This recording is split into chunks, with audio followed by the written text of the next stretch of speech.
last week with 28 touches in that win in Brisbane, and they're going to start with Drew Petrie in the ruck, the Kangaroos, to go against White. Underway in the match of the round, and it's an in-the-back call. Now umpires Scott McLaren, Darren Morris and Troy Pennell wired for sound here on Fox Footy every Sunday afternoon. And James McDonald is running with Daniel Wells.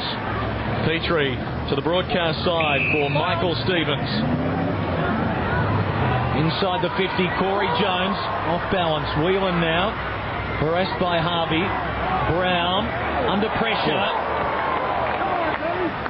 And Nicholson heading for the line, wisely takes it over. We just saw Michael Stevens start on the wing. Not one Melbourne player went anywhere near him. He got the ball, sent it into the forward line.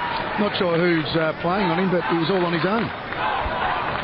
Colbert going with Robertson, as Gerard said, Makepeace on Davey, which is an interesting matchup. Ferrito with Cam Bruce. Kangaroos in attack. Johnston there being harassed by Rawlings. He'll be his shadow today. And a whistle, a free kick going Melbourne's way. Interesting matchup also up the other end of the ground. You've got Adem picked up by Glenn Archer. Brown running away from Perkins. Yeah, that's not a bad matchup. I think Lee Colbert and Russell Robinson would be interesting to see whether Lee can go with him, because he's quite quick, as we know. Penetrating kick from the Kangaroos. Skipper Simpson. Rocket just trying to knock it down. Bizzle. Saw plenty of it last week. 21 touches in the win against Richmond. Simpson again. Kangaroos starting with all of the possession. Thompson from 50. Goal square unguarded. He gives it a ride, but misses badly to the right-hand side. It just squeezes through for the opening score. Well, it's pretty much one-on-one footy all over the ground, the Kangaroos and Melbourne, other than Michael Stevens at the start of the game, who was left alone. They're pretty much playing man-on-man. Kangaroos playing at this ground for the 14th time, rather, 9-4, their win-loss record since their first game back here in the 98 season. It's the first time the Demons have played here at Manuka Oval. The Demons winning the only match between the two clubs last year by 3 goals at the G in round 9, but they've been really even the last 10 years, split 9-9. 4 of the last 9 decided by 7 points or less, as that ball's over for a boundary throw-in, and we can check in boundary side with Wayne Schwartz. Adem Simpson, 2 early touches. Brad Green's trying to go with him. For Wayne Carey and all the other viewers, Michael Stevens is actually trying to negate Brad Green's effect on Adem Simpson. Wells for Sinclair.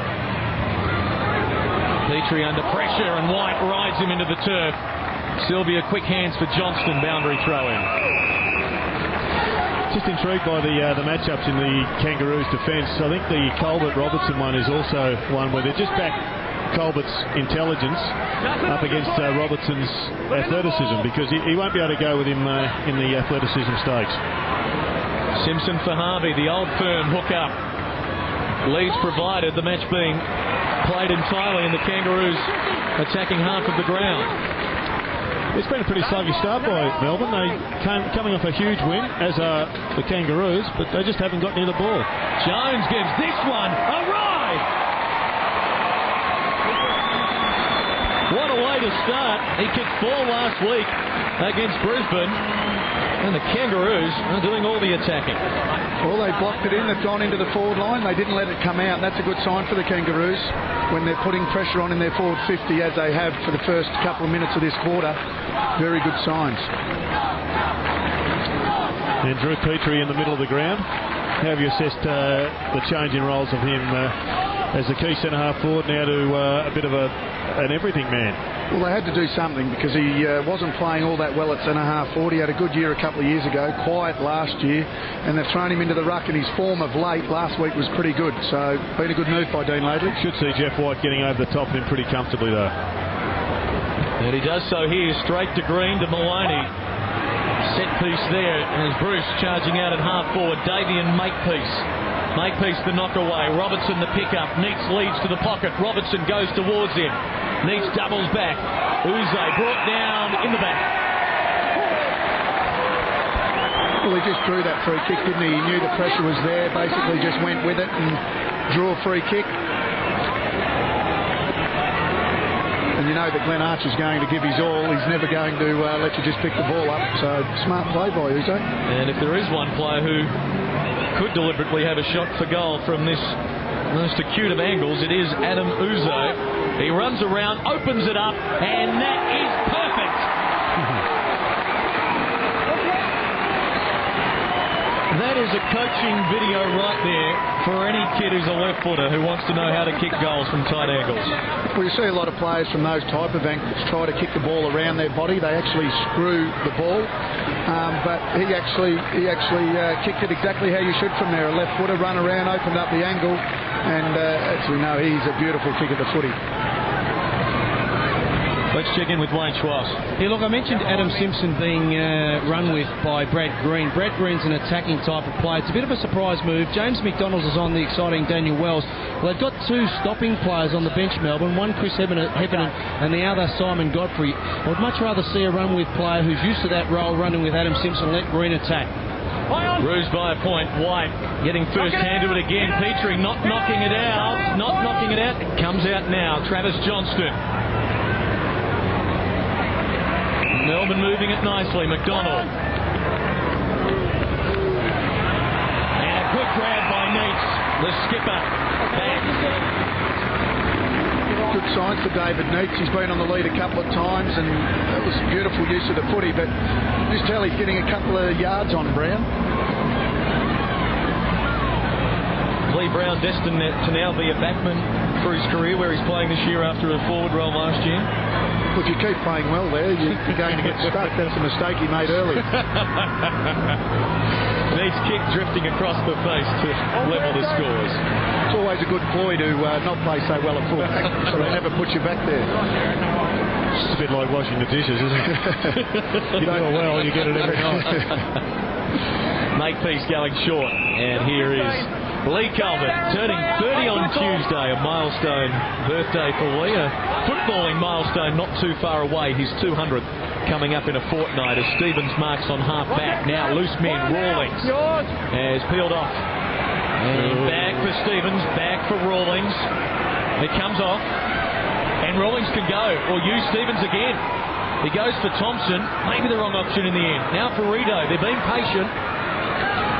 Long ball, Shannon Grant wheeling the spoil. That's going to be a good duel. Nicholson brought down. Brutal tackle by Makepeace. Wheeling under pressure. Good contest. Perkins caught by Wheatley. Rocker had it knocked away. Now Shannon Grant at half forward. Davey emerging from seemingly nowhere. Umpires letting them play today, and we'll have a boundary throw in beneath the Jack Fingleton scoreboard here at Manuka Oval, the old MCG scoreboard. Demon bench, Godfrey, Johnson, Holland and Heffernan, the late replacement for Brock McLean. Chance for the Kangaroos, for Rito. Wheatley of Melbourne getting there first. Harvey. Now Brown of Melbourne. A real scrap on the outer side. Ball held in. No chance. Well, I said earlier, it's a good sign by the Kangaroos. They're not letting the ball outside that forward 50. They've really blocked the game down when it gets in that area. And a pile-driving tackle by Drew to go on with as Sinclair hurries it inside 50. Now saluting Grant. Jones and Rawlings. Johnston hailing the cab. Well, we're in rugby territory, Jared. Well, I think we're going to get plenty of it with so many close matchups through the middle of the ground. Here's Davey, and now it can open up. Taking on. Got the post. Kicks to midfield. Sits up for Miller. Shannon Watt with the duty on. Brad Miller starting forward. Sinclair for Watt. Good kick. Good balance. Harvey delivering to the leader. Thompson. Perkins rather. The mop of hair coming out. That's Justin Perkins in his third senior game without a goal to his name, but a chance here from right half forward. Well, it was a good lead and good kick by Brent Harvey, but young Perkins led well, strong hands. The question needs to be asked is how was Brent Harvey allowed to be so much on his own out on the centre wing? I think there at the moment, the rotations that they've got going in the middle, the Kangaroos, have just unsettled the Demons a little bit. They don't know who's responsible for who. And Perkins' kick is missing to the near side. His first AFL goal will have to wait. 10 minutes in, 1-2, playing 1-1. To this point, giving every indication it will be the close scrap we anticipated as Johnston goes for Maloney. Neat little sidestep around Thompson and good delivery for White. And this is the area where Drew Petrie just has to lock down. You can't allow Jeff White to become a rough rover. Green the target. Stevens, now Makepeace. So impressive last week, and look at the use there for Simpson. He's got Ferrito. Harvey really working hard. The handball not good for him. Opens the door for Maloney to steal. Wheatley for Brown. Melbourne's turn to run. Neat slips on his lead. Green goes wide and accepts it. 55 out. Well, it was a costly turnover. They had control, the Kangaroos, and now the Demons are going to push forward and get a genuine shot at goal. Nathan Brown, the man, coming off a 25-possession game in the 57-point win over the Tigers. He's right on it here. And it looks like Nathan Brown's got the job on Adem Simpson, and a dangerous tagger is one that runs into the forward line and puts pressure on the player they're actually tagging. And you see Adem Simpson just losing a little bit of concentration there, allowing him to run into the forward 50. Runner-up in the best and fairest last year by a vote to Jeff White. Nathan Brown kicking truly and giving Melbourne the lead. He's an underrated player. I think last year he averaged over 20 possessions a game and led Melbourne in most areas. And I'm not sure whether this is disciplinary or not. I suspect it is, but the skipper is being hauled from the ground. Adem Simpson, he's one of the best captains I've ever been associated with. He was brilliant as a leader in the international rules, and that is certainly sending a message from the coach. Definitely is. Like I said, just a lapse of concentration, allowing Nathan Brown to run into the 50, but he wasn't that far away. I've seen midfielders further. He's continued to question the role of the midfielder. I wasn't buying into that debate. Blokes that made your career. McDonald tied up. It squirts out to Maloney. And there's a free for Uzo. Can Melbourne's attacking forward line. Look at the options up there as we see the free kick again. There's Neitz, there's Davey, there's Robertson, there's Green, and Uzo might go himself from 55. And it hits the post.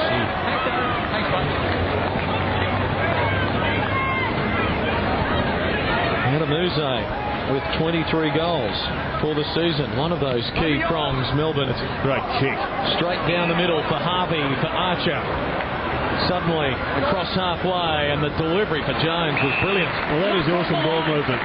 Two magnificent kicks, one handball, a follow-up, and a genuine shot at goal if he has a crack. And often, Wayne, I reckon people who can kick this distance are better off having a decent shot if the ball lands short in the goal square where you've got a contest. But to see players continually looking for the 20-metre, 30-metre short pass just to get it turned over doesn't look all that efficient. No breeze to speak of. Jones hooking the kick and getting the extra distance. It's a behind. It's one of those tricky distances where if you think you can kick it, definitely go back and have a kick. What coaches don't like is when players sit at about a metre out and it gets punched through for a point. They don't actually like that. Well, and you can understand why, but you'd be better off having it 10 metres out. So there's exactly a contest. Right. Johnston down the middle, offhand. Sinclair will bomb it back towards the hot spot. Thompson a chance. Crummers, Grant and Harvey. Neither. It's Whelan for Maloney to Ferguson. And Melbourne can trot out of defence, and Ferguson will use Brown. As Miller very short. Mark is paid. Well, right now Daniel Wells and Maloney are running together. They're both... Wells is running, giving him about 4 metres latitude, and at the moment Maloney's getting plenty of touches. Maloney with 5, Wells just 1. A good juggling mark by the classy Brad Green, and half forward for the Demons. Yeah, that's a matchup that Melbourne would like. I don't think Michael Stevens has played a lot in defence. He's better known as a wingman, and you just saw there he lost the fly to the ball, and Green was able to basically not push him under, but lead him under the ball and then just go back and take what was a pretty easy mark. Wells is trying to get onto Maloney, and McDonald's trying to get onto Wells. I think Daniel is a little bit confused. He doesn't know whether to attack the footy, to look after his man, and they've got to sort that one out. Here's Brad Green. Tightish angle in front of a strong pocket of Demon support here in Canberra, and that's a wonderful goal. the class of the likes of Green and Uze on display here in the nation's capital, Melbourne, after a sluggish start, lead by 11 points, Wayne Schwass. We talk about the skills of AFL players. This passage of play here, in particular this kick from Paul Wheatley, it's a weighted kick, and what I mean by that, Brad Green was in the behind position behind Michael Stevens, a great finish for goal, as we know that he normally does, but the kick was to his teammates' advantage, and what it really did was it took out Michael Stevens having any hope of getting a hand or being able to support it. So for all those kids out there, that's what a well-weighted kick actually means. White got a good run up. Bruce, now here's Wells. Petrie, Paccioni, who started on the bench. Harvey. Awkward bounce for Petrie. Robertson, though, can't control it. Good balance by Maloney. The centering kick perfect for Wheatley. And Melbourne are on the charge. And this is where they're really dangerous. Although getting back Colbert to fill the gap, Green couldn't control it. McDonald a chance. Now Green. Back to the wing for Johnston, sacrificing real estate, maintaining possession, although it comes unstuck, and Stevens pops it up for Rawlings. And here's Harvey, centering it for Thompson. Now Harding just on the ground has floated forward. They haven't picked him up yet. I don't know whether Thompson could reach him. He can't, so he goes short, and on the 50, Rawlings has taken the mark. Well, Sav's off the ground. They've got a rotation going now. They're just starting to adjust. But they've got Ferguson on Harding. He obviously won't be able to go with him for pace, so Melbourne are going to have to adjust their structure down back. Now, this is a perfect example of what we were talking about before, Jared. I'm not so sure that Brady Rawlings will carry the distance here. Might make a liar of me, but this might be one that sits just up the top of the square and gets punched through from behind. That's the one you want Sav Rocker on the ground for. From 55, holding up, 2 metres out. Melbourne punch it through from behind. Hey, you've got to be a coach, don't you? Well, it's one of those ones that coaches don't like. If you can't kick the distance, either, like you said before, Jared, put it 15 metres out or try to kick to a leading target. My question for you now is, will your voice hold up for the next 3 hours? It certainly will. Thanks to Brian Walsh. Steve Ross. Johnston for Maloney.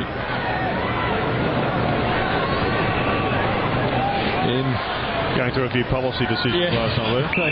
They were. AFL is everything and then some. Sylvia towards the wing, and Colbert not paid, and it could be costly. Miller for Brown. Oh, wonderful tackle. Stevens rewarded. Advantage play on, and Sinclair drives it long. Jones is going to fly. Nicholson, the disciplined defender. Harvey, creative. Can he bounce it home? No. Just missed the handball. He was under enormous pressure, so it's not a criticism, but there was a handball over the top to Nathan Thompson. But let's have a look at this. The suggestion was that there was no mark. Well, it was very close if it wasn't. But I reckon that was the first passage of play where we've seen the game look like it's going to ignite. Just both players, both sides, I think, feeling each other out. That's the first really physical clash we've seen, and I think we're going to see a few more of them before the game's out. This ground, dimension-wise, 2.5 metres longer than the Melbourne cricket ground, but 2.6 metres narrower. Maloney, the man running hot, 6 touches in the last 10 minutes, and Melbourne, well, they were going to run onto it, but Wells got in the way. Harding for Harvey, for Rawlings, good build-up, deserves a goal, and Rawlings delivers. Whelan claiming it was touched. He may have got a fingernail on it, but those ones are so tough to tell for the goal umpire. He was in perfect position. Very hard to see, mate, all right? And you heard Scott McLaren, as you said, so hard to tell. Yeah, we heard Matthew Whelan. I think that's probably what we've all been through at times. But in essence, you have to deviate the ball. We've all touched balls in mid-play, and you know if the ball doesn't deviate, the umpire can't be expected to see that. He might have got a fingernail on it. Yeah. Didn't look like it, did it? Stephen Silvani at the MCG live on in memory. So it's Melbourne by 3 points, about to enter time on of the opening term. White for Maloney. Wells given some time. High. It's a big vertical leap by White, isn't it? He's only off a couple of steps and he just goes straight up. These two clubs, the lowest in terms of handballs per game in the AFL this season. That's a good kick. Robertson leading to space. The mark. Davey provides one lead. He goes longer. Targets Neats one out in a wrestle with Brown. And the umpire got it right. It was a really good mark. Just enough strength in that left arm to keep Lee Brown out. Yeah, that's fine, David. And he ended up taking on the chest. Good kick also to put it to his position. Well, it's what I said before, a well-weighted kick, and that's exactly what that was to David Neats. He didn't lead. He stood there, he put his hand up and said, just put it to that side, protected the space, fell onto the ball. Easy, great kick, easy mark for David Neats. Should be a certain goal, but it's not. He misses to the near side. 2 behinds for the skipper in his return match from hamstring soreness. It's been an amazing transition, Wayne. I remember about a decade ago saying that you thought David Neats was the toughest centre-half back in the league to play on with Jakovic. Isn't it amazing? And you see so many players that have gone to different positions, but he was definitely one of the better players I've played on at centre-half back. Rated very highly, and now he's a full forward and great captain of the Melbourne Footy Club. Kangaroo players were waiting down. Hale could not pick it up. Brown, handball stolen. Pachoni and the Roos off to the races. Jones leading out to half forward. That was a free. It was very close to it. That was interference by Bizzle before the contest. It might not matter because Jones can play on here. Well, he wanted to use the left. Melbourne had the corridor covered. He delivers to Hale, and, well, Thompson and Hale, not much talk between them. Harding plays for the line for a throw-in. Great play by Nicholson, wasn't it? Outnumbered 2-1. As you said, all that you needed then was one player to protect, block Nicholson, the other player to mark, but didn't work. Fantastic play by Nicholson. 6 minutes remaining in this opening quarter. Hale and White. Now Whelan tied up. In ping. And it could be a goal for the Kangaroos. You could just see the umpire there waiting to pay that free kick. He was bouncing around excited. Now he says you've got to make an attempt to get it out. And it's tough work when somebody is holding the ball in, which is clever from the Kangaroos' perspective. I still reckon we're in trouble with this rule. I don't think anybody knows what's going on. He's made a point. I think some weeks they're hot like this, and other weeks they're not so hot. And all that anyone wants is consistency. I think this week there's been less prior opportunity given than any other week. As long as he does that all day, I don't have a problem with it. And now Hale, he's kicked 6 straight this year. He doesn't miss. Kangaroos back in front. And he's been in the system for a few years now at the Kangaroos, David Hale, and he was one of their higher picks of a couple of years, or a few years ago now. He's really starting to pay dividends, really starting to develop into a pretty good player. We've got a problem if that's a free kick. Now, I'm not saying it isn't, but it is being paid consistently this year.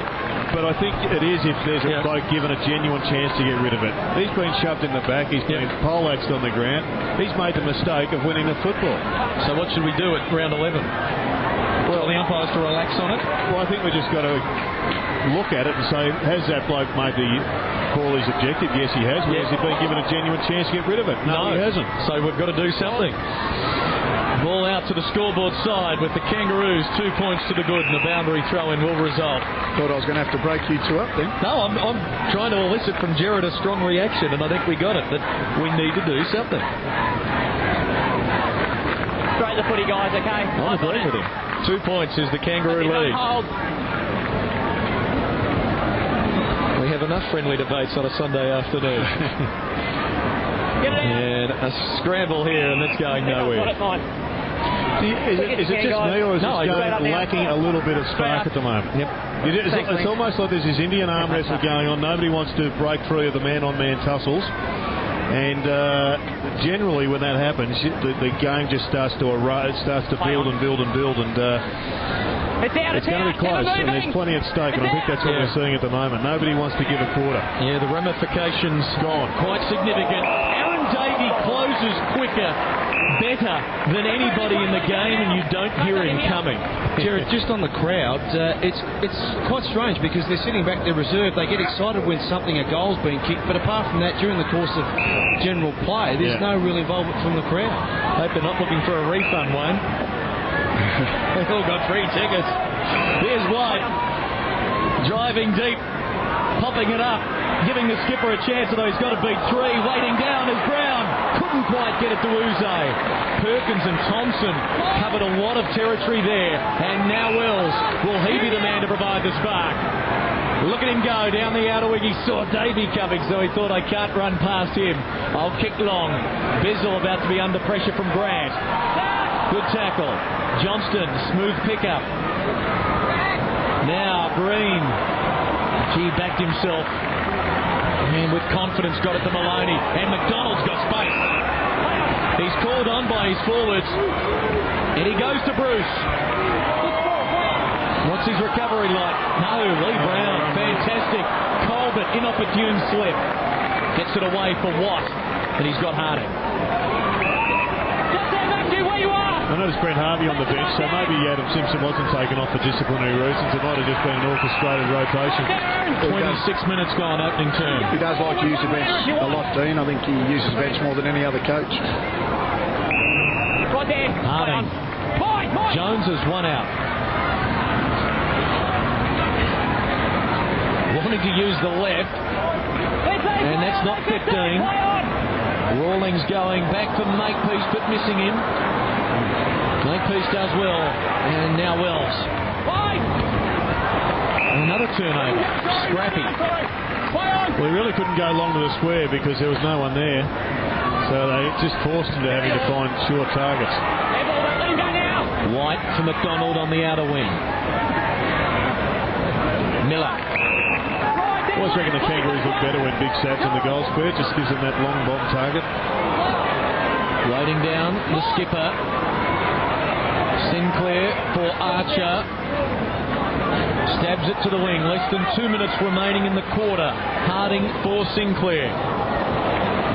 But Shoney did well to knock that on. Well, yeah, that was good skill. His dad was a soccer player of some renown, and that was clever. Harding deep to the forward spot, and Shannon Grant used his body well. And that's obviously what they're trying to do with Rocker off the ground. They're just trying to isolate this bloke of enormous talent to become the small forward, and you can see why, because given one opportunity, he just read this so much better than his opponent. He's not overly quick, Shannon Grant, but when he does play forward, he does know how to use his body very well. And all set up because Lance Piccioni's dad was a soccer player. So the genetics have passed through the talent. And now the Kangaroos can have 3 goals in succession close to quarter time, and a chance to enjoy an 8-point lead if Shannon Grant can kick truly, and he cannot. It's fair to say he doesn't miss too many, Shannon Grant. Glad you didn't say it.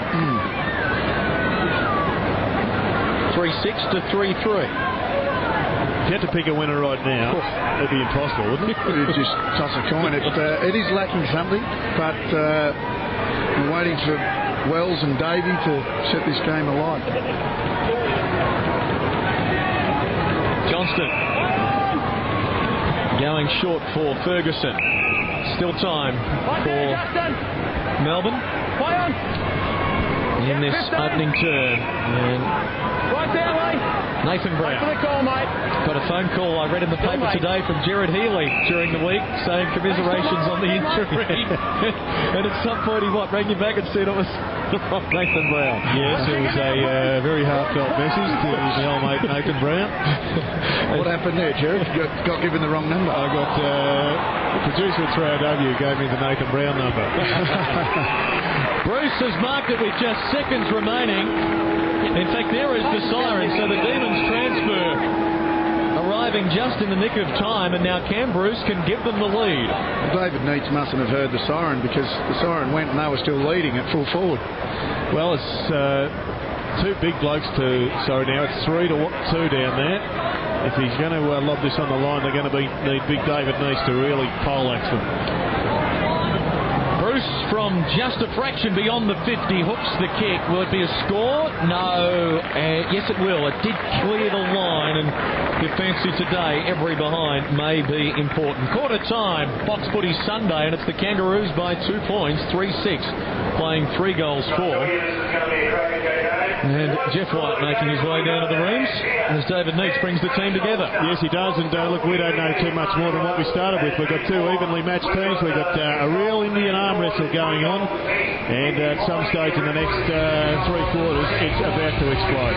Cruise by 2 points at quarter time.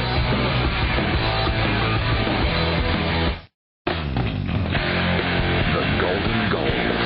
Oh, what a goal, Brett Johnson! The great grabs. And the best highlights of every game from every round.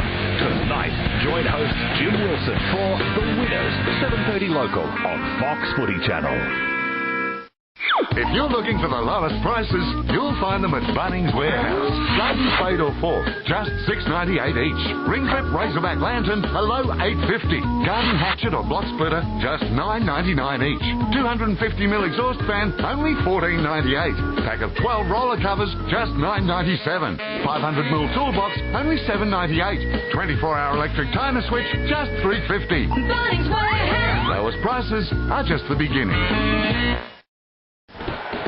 At HSBC, we're like the teams we sponsor. We're multi-skilled. We compete with big players around Australia and around the world. With a full range of banking products to get you over the line. That's why we're the world's local bank.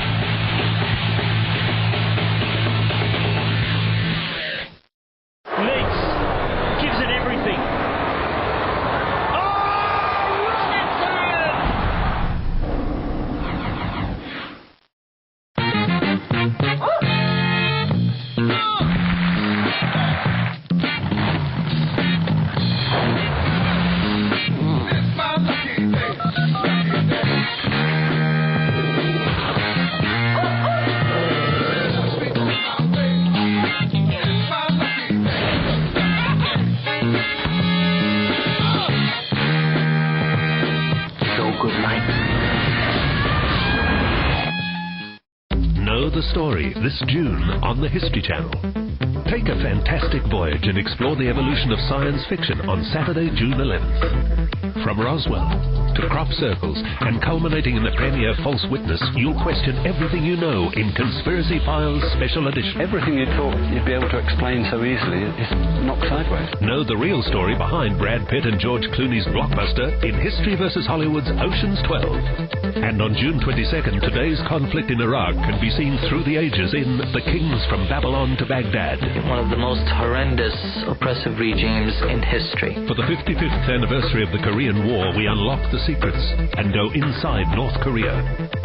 Celebrate the 100th birthday of the theory of relativity with Albert Einstein. People looked at him almost as a god. And don't miss premiere episodes of Modern Marvels throughout June. Know these stories and much more all through June on the History Channel. When you need to know what's happening in the AFL, count on Fox Footy Channel to get it to you first. Live nightly news with Tiffany Cherry. Whatever game I come back, I'll be targeted. The day's pressing issues on White Line Fever. Their midfield's getting smashed. Black hasn't had a touch. Now the word is through from the AFL Tribunal. Opinion and analysis on the couch. If he has stage, well then he's got a cop back. Game day latest with Saturday Central. Fox Footy Channel, where AFL is news.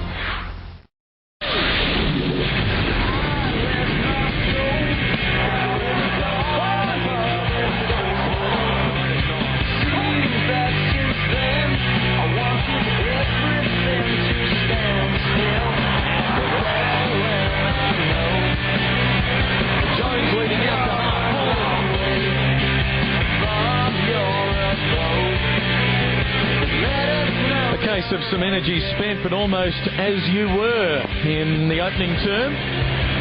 After half an hour, Kangaroos by a couple of points, 3-6 to 3-4. All single goal kickers. Had Rawlings named to Hale and Jones for the Kangaroos.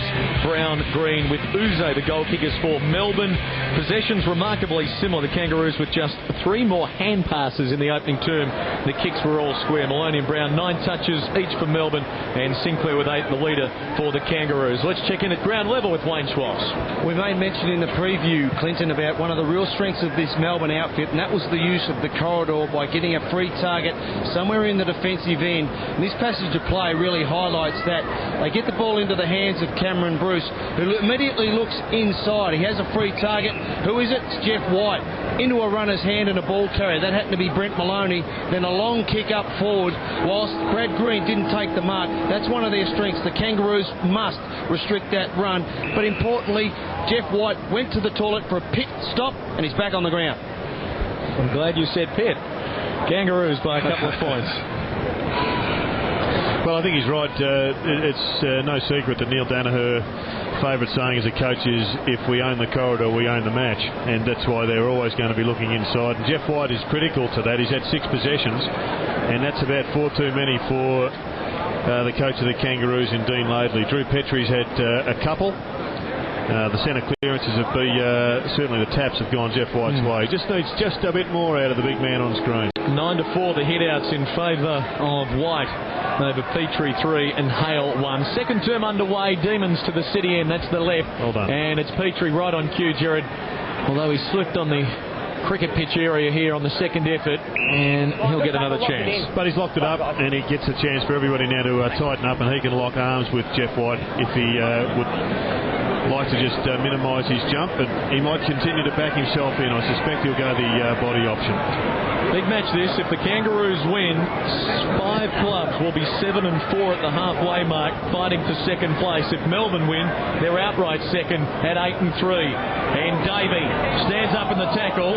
White closely followed by Petrie. Ferrito getting it out, but it's going to be Melbourne to run onto it first through McDonald, and he gets a free. Might be advantage play on. Maloney for Miller, and very wide, accepting it is Bruce. And Glenn Archer frustrated as Bruce takes the mark near the boundary. They keep using those shorter options coming into the forward line. As I said before, Glenn Archer, Lee Colbert, also Troy Makepeace, although he's on the dangerous Davey. They do like to play off and look after their fellow defenders, so you do have the opportunity to pinpoint passes coming into the forward 50. We seem to still have this threesome going with Daniel Wells trying to get onto Maloney and McDonald tracking Daniel Wells. Oh, that is a wonderful kick. Bruce gets his first goal. Melbourne reclaim the lead. Well, they've kicked all the goals that one would say not necessarily high percentage kicks, but they've nailed them all today. Shows the confidence their forwards are playing with. And all the guys that have kicked their goals, mind you, are very good kicks to the football in Uze, Green, and then Bruce. Yeah, this is an absolute, it's a low percentage shot, but he did it so magnificently. So it's back to the centre, and the Kangaroos have just got to get the next score. You don't want in a match that is so close as this to allow a club to get a couple or 3 in a row. 4 lead changes for the afternoon already. White shoveling it out. McDonald running onto it, using Travis Johnston. Oh, neat little sidestep, and through the hands of Holland it goes. Brown the mop up. Excellent work by Brown. Oh, Simpson slipped, recovered, marked spectacular. Elected to play on. Rawlings, good tackle on Johnston. No, he rolled him in the tackle, wasn't in the back. Yeah, well, that was one, Jared, that they paid it earlier, but not paying it on that occasion. Well, that was acrobatics from the captain. A lot of focus on Adem Simpson this week after his scintillating performance against the Brisbane Lions last week. If he hadn't marked that, Dean Laidley would have sent the message down, change your boots. Actually been a bit of slipping just to highlight that very point. Here we go. Right on cue. Wells going to ground. Green caught high. Advantage play on. Sylvia a little too slow, and he's gone. The struggling a bit today, Sylvia. He's started on Jess Sinclair, who had plenty of the footy. What was disappointing about that, he had two Melbourne players around him. Neither went for the shepherd, or they didn't talk to him. They would have seen Harding coming. Rawlings sizing up the options, chipping it on the lead. Not quite for Jones, and Melbourne should be able to clear. There will be a touch of anxiety. Now Green feeds Bizzle. And the former Cat driving it towards half forward. Uze and Archer. Neither willing to concede an inch. Rawlings, is he wanting that line? No, he kept it in very well. Simpson. Melbourne by 4 points. Thompson. Driving it deep.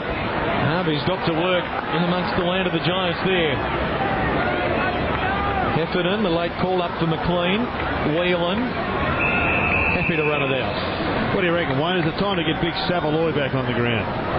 We're not really getting the ball that deep, so I don't think he'd make that big a difference. But the game just keeps floating along. Nothing. Well, not too much is happening, is it? So far, it's just been oscillating in between the forward 50s. They need someone. The one-out battles in the Melbourne defence are really in the Melbourne attacking area are really intriguing.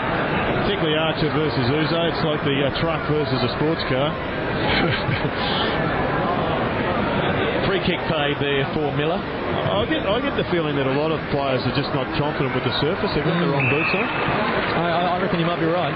We've seen far more slipping here already than we have in most of the matches this year as Petrie delivers for Harding, and now the Kangaroos have got some space to lead into, and filling that gap, Shannon Grant gets rid of Bizzle. There's a free kick for a push, and it's going Melbourne's way. Well, as I said before, you just saw Shannon Grant, not one of the quicker players, but tries to use his body there and give away the free kick. Well, that to me was a side push, but you had the debate with Gary Lyon in our 3AW broadcast yesterday about the side push, didn't you? Well, I would have thought that was legal, but I'm not an umpire. No, it wasn't a free kick. Good use of the body. Yep. We'll mark it down for the White Line Fever investigation with Derek Humphrey-Smith on Tuesday night as Heffernan has it on half back. 6 minutes gone, second term. Melbourne by 4 points. Good spoil by Brown. Boundary throw-in on the wing. Maloney, the game's leading ball winner with 10 touches. Godfrey, Robertson, Ferguson and Johnson on the Demon bench for now. Rawlings and Johnson's an interesting one. As we said in the primo, he's been taken out of the contest there. That was an ugly wrestle. Johnston and Simpson play on the call. Well, Simpson's being tagged himself, and so he decided to go in, take Travis Johnson out, which would allow Brady Rawlings then to be free. To me, it was a free kick against Adem Simpson. I think there was a bit of byplay there. I think they were both hanging on, and I think it was the right decision. Look at the number of players surrounding this. 20 players within 15 metres. Will it split? It might eventually. Harvey. And the Roos can go. Rawlings got men sweeping forward. Harvey uses Stevens. Davey was still chasing and still chasing. Stevens with a slip as well. Well, that's a great value of Aaron Davey. Yeah. Brent Harvey knew that it was Aaron Davey. If it was anyone else, he would have taken him on, but he got nervous and tried to dispose of it too quickly. Well done to Davey. And White's kick, that was brave, then charging out of defence by Brown because he left Meats. And he knew if the Demons had it through Miller, it was a goal, albeit certain, for Neitz. And Brown wins out and goes wide for Archer. There goes the truck. The sports car closed rapidly. But here he is, Uze. Handball wide for Neitz. A real struggle this match. Holland getting it wide. And it's a boundary throw-in on the outer side. Possessions just on identical. Melbourne one more kick, one more handball. Marks dead level.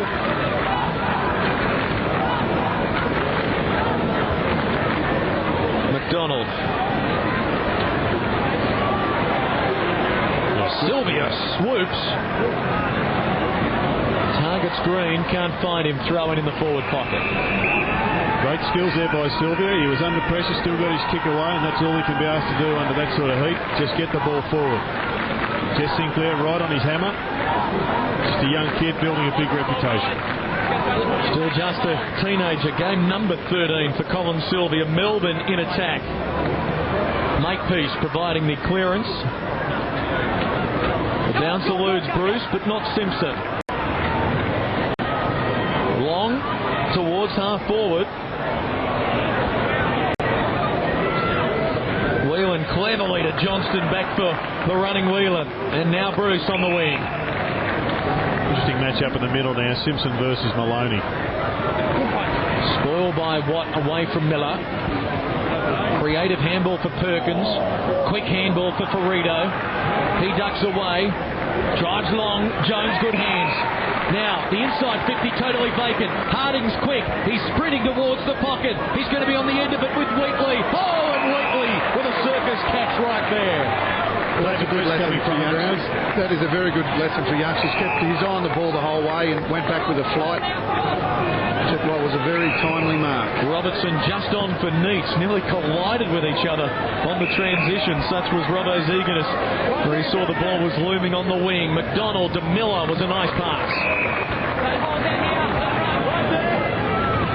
Miller just pops it up to the hot spot and standing his ground, Makepeace. Electing to go wide, very wide for Rawlings, and now Harvey. 10 minutes second term, only one score for the quarter, a Bruce goal. Rawlings for Sinclair. Now Colbert. Demon players getting back in numbers. Makepeace in the middle. Chipping. Dangerous territory. Wheatley spoil. Maloney for Brown. For Bruce. Look out. Good hands. Stood up in the tackle. Got it back to Brown. Davey lurking. Oh, Colbert lunging. Jared, you said before that they should bring Rocker back onto the ground. Nathan Thompson pushed up, got the ball on centre wing. They looked up, they didn't have a big target. I think it's time to get the big man out there. Encourage them to kick it long. They've had a couple of opportunities now to go for that hole, and the little fellas there. Another slip. Robertson going down. Down on the boundary line. Wade Swatch, do you think there'll be some boot changes at half-time? Or maybe they've got the Spriggs on and she's just pretty soft. Jared, one thing about this industry, you can be made to look very foolish. I actually mentioned I thought the ground was in great nick, moulded soles with the appropriate footwear, but it's obviously not the case. I would think that the coach's instructions at half-time, if nothing else, put your screw-ins on, boys, hold your feet. It's an absolute priority. Play on! Choney forcing a handball forward. Whelan doing well there. Harvey. And now Colbert to the members' side for Jones. Again, bereft of key targets up forward, so he squirts it back for Pachoni. Hales push forward. Thompson's deep on Jack. Hales' matchup at the moment was, well, Travis Johnston. Jones, though, going longer towards Grant. He's having a purple patch, isn't he? He's a gun player, this bloke, and when Melbourne lost a couple of games earlier in the season, I think one against Fremantle in particular, he was absent. That is a steal and a half. He was the best team player a couple of years ago, sixth in the best and fairest last year, and Whelan having a terrific game. Heffernan releasing wide. Uzo. Better movement now. Uzo towards Miller. Strong hands. Travis Johnson off and Simon Godfrey on. So somebody's about to get their afternoon spoiled. Because the blanket is about to go on. Here's Wells. Handball stolen by Maloney. Shrugs the tackle. Godfrey, look out. Rawlings the pressure. Demons deep in attack. Colbert brought down by Robertson fairly. And we'll have a bounce. Tackled on first. There's not too much happening. 13 minutes second term. One goal, the only score this quarter. It's going from one end of the ground to the other, and that's about it. But it's what both coaches would probably like. It's a good contest.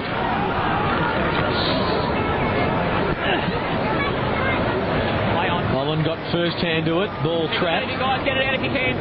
That's it. Makepeace does. Rawlings. Sinclair. That's better. Harding. Now they can go. Pachoni wants it. Should keep running. Yeah, that wasn't a good kick for Grant for the wrong side that he was leading. Nicholson to Whelan. Now Brown. Sylvia. Interesting, both full forwards are off the ground. David Neitz and Big Savaloy. I know Nathan Thompson's down there for the Kangaroos. Big Sav's just come onto the ground, Jared. They're going to the ruck potentially. Watch it. Next line. At the moment, he's just come on and is picking up Wheatley on the wing. Godfrey with the footy. Stabbing it for Robertson. Colbert, the spoil. Now, Rocker, will we stay here and contest the ruck or head to the forward line? I think Thompson will push up the ground and Sav will go deep. They just look as if they're one tall short in the chain. He's a big boy, Sav, isn't he? White's not the most flattering colour for him. He's a big man, isn't he? Hale knocking it down for Harding. Back for Hale. Back for Harding. Going quickly. Giving the forwards half a chance, but Bizzle is in front.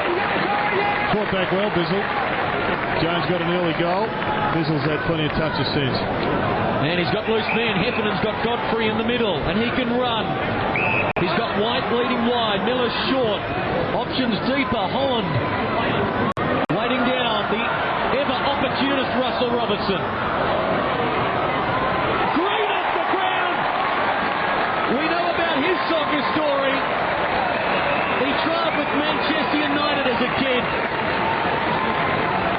And the Red Devils could have done with some stuff like that, some spark this year, couldn't they? That was terrific. Well, really, it took something special for any one of these sides to kick a goal. Off the ground, they come into their forward 50, just not using the ball as well as they would like. They come through the midfield then with not a lot of pressure and weren't able to hit a target. But we know Brad Green, as you said, Clinton, has a bit of a soccer background and he showed it then.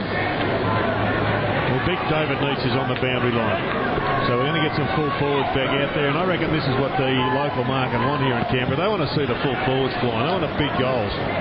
16 minutes have elapsed in this second quarter, and Melbourne, with the only 2 goals for the term, leading by 10 points as Godfrey goes to Green, his confidence lifting.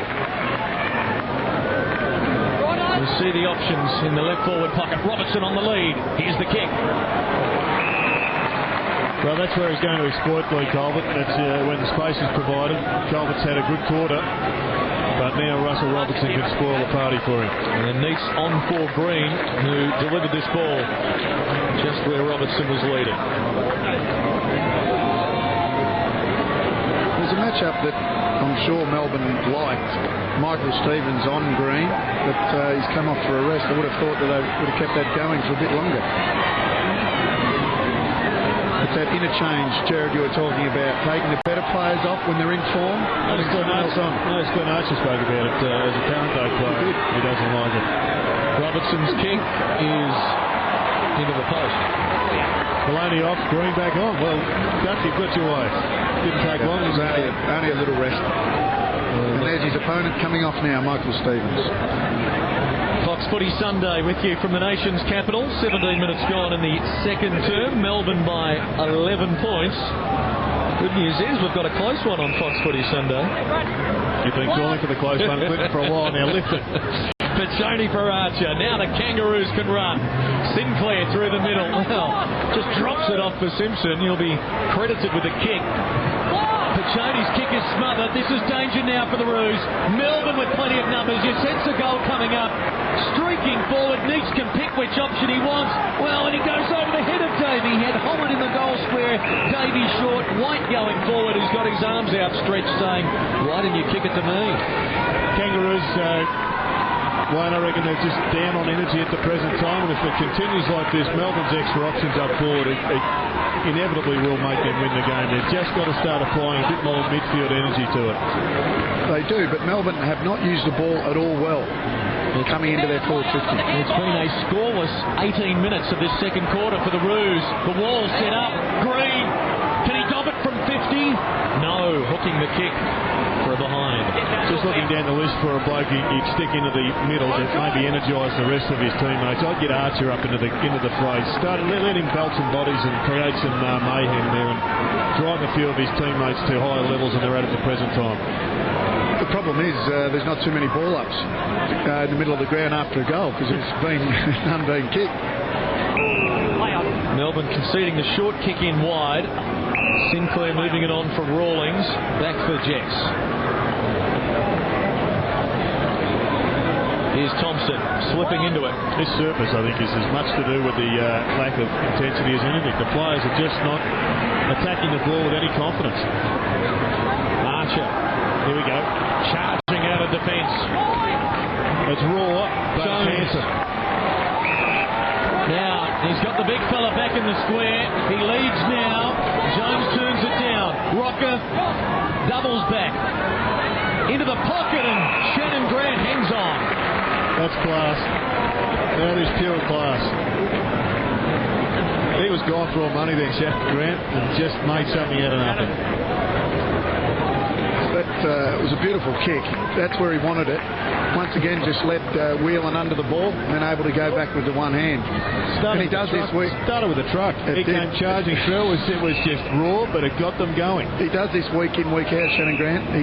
He won, I think, 2 or 3 games early on in the year off his own boot by doing this exact thing in the forward 50. And I think one against the Swans at this very ground. Dean Madeley's using him very well through the midfield, but predominantly forward. And his kick, though, is not good, and it's through for a behind. And unlike Shannon, he usually nails them. Yep, once again, I won't harp on it anymore, but I reckon the surface gave way under his foot there. Time on, second turn, 11 points is Melbourne's lead.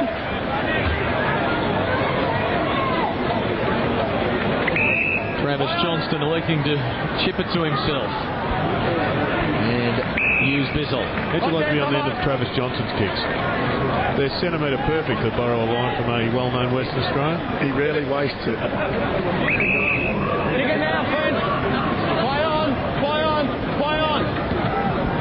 Bizzle just popping it up.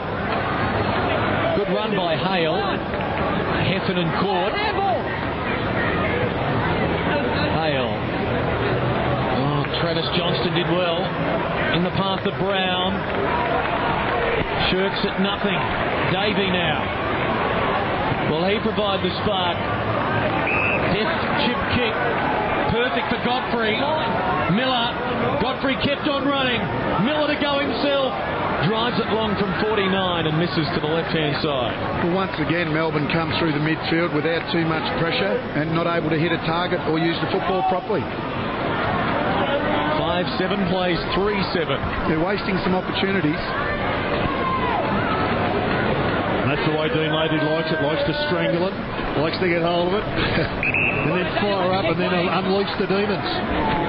Harding has come on for Simpson as the kick goes to Sinclair deep in the back pocket. We just get the feeling if the Kangaroos kick the next goal, they've actually done quite well because Melbourne have dominated coming through the midfield. They've not had as much pressure coming through. They've just wasted all their opportunities. So if the Kangaroos get the next goal, they'd be happy at half-time. They would be very happy. Archer charging out of defence and going wide. Thompson just subtly helped underneath it by a clever Ferguson. 2 goals the difference. Melbourne in front. Couple of minutes from half-time. Godfrey. Archer with courage back into the pack. Superfluous to say courage and Archer in the same sentence where he's renowned for it. Heffernan thumping it to the goal square. Holland getting back. And the end result is it's through for a behind. Just that last kick. The long kick to centre-half forward isn't working for the Kangaroos. It looks like they need to get another possession or run it through the middle and get it in over that wall there or over that gap into the goal square area. inside 20s, if there was such a stat, I reckon it'd be almost zero for the Kangaroos this quarter. Yeah. Inside 50 stats, rubbish. I don't think it tells you a lot about the game, but you're right, Jared. If you had inside 20, it'll tell you a lot more about how a side's going. You're almost donuts for the Kangaroos. Well, the inside 50s, believe it or not, the Kangaroos are in front today. And that just goes which reinforces your message, yeah. Hale, well done. Harding a chance. Can he get it in front of Sinclair? He can. He's got Grant or Paccioni. Sinclair got Cannon into, and Johnson was to mop up to Johnston. It was a thing. He split the middle to get Brown. His kick smothered. Plenty of white uniforms in the middle. Wells has not had an influence. He's got one handball. Archer's starting to work off half back. I tell you what, that truck is beginning to get into top gear. Jones has got Rocker leading wide, now doubling back. He elects to go to Thompson. And Nathan Thompson, who's been starved of opportunities in this second quarter, can now line up for his first goal of the game and to get the Kangaroos back to a single-figure deficit. And we see here probably should have been a free kick, Jared. High contact. Yeah, it looked kind of me. Daniel Wells is the man they've got to find some space. He had 9 possessions, but he hasn't had an influence on the game. Whether or not you stick him up in the goal square and let him just be a small forward or put him in defence to run off the back like an Archer. It's a goal. It's a goal. It's just got there. Thompson gets his first. The Roos get one late in the half. And with just centimetres to spare. Well, it's been a quarter that Melbourne have come through the midfield with a lot of ease at times and just haven't delivered the ball well. The Kangaroos haven't been able to get it really past the 50, and on this occasion he takes a nice kick by Thompson on 50. They're really struggling to get it in deep, but as I said, they'd be pretty happy with where they sit at this point in time, considering Melbourne have dominated the quarter. It's a great kick by Nathan Thompson. We saw in that last replay, even the umpires are slipping over here, so I know they would have been concerned about the turf wicket. They don't want the injuries on a really hard-baked wicket, but it is treacherous in there. Petrie getting first hand to it against Johnson. Wells. He tackled Travis Johnston. Melbourne by just 7 points. Here's Heffernan. It's treacherous there. McDonald. Brent Harvey didn't want to change direction. And now Cam Bruce. Well, they've just got to change the boots. You can't blame the Oval. The guys should be wearing screw-ins. It seems a pretty simple formula. It does, and I'm pretty sure both coaches will be telling them to put the screw-ins on at half-time. I just hope all the players bought them. Half-time has arrived. I think that's the siren. I'm saying I think that's the siren. Either that or a truck heading past Manuka Oval has just caused chaos with this football match. Cam Bruce, an important kick. The lead currently 7. Make it 13.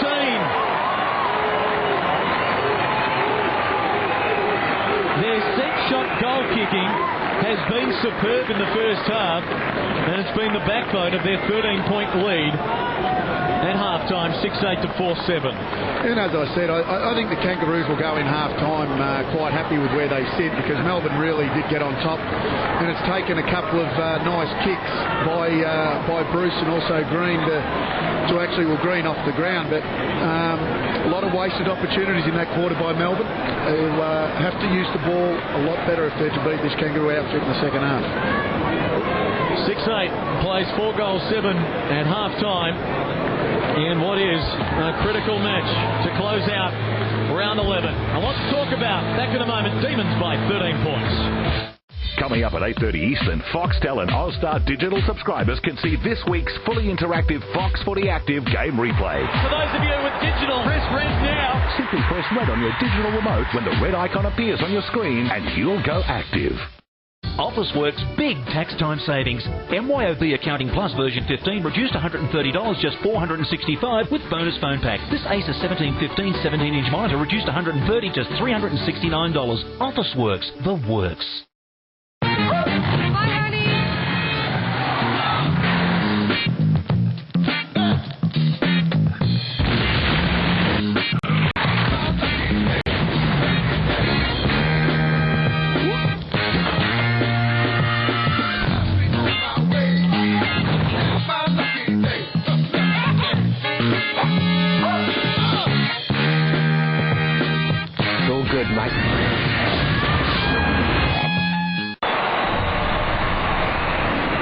It's long bow straight for the archer. Magnificent. On Foxtel box office this June, the wives of Stepford have a secret. Nicole Kidman takes on the Stepford Wives. Tom Hanks and Steven Spielberg team up for the incredible true story of The Terminal. The Dance of Love gets Richard Gere into hot water with Jennifer Lopez. Shall we dance? One man will challenge an empire. Jet Li in Hero. Discover the man behind the legend. King Arthur, Director's Cut.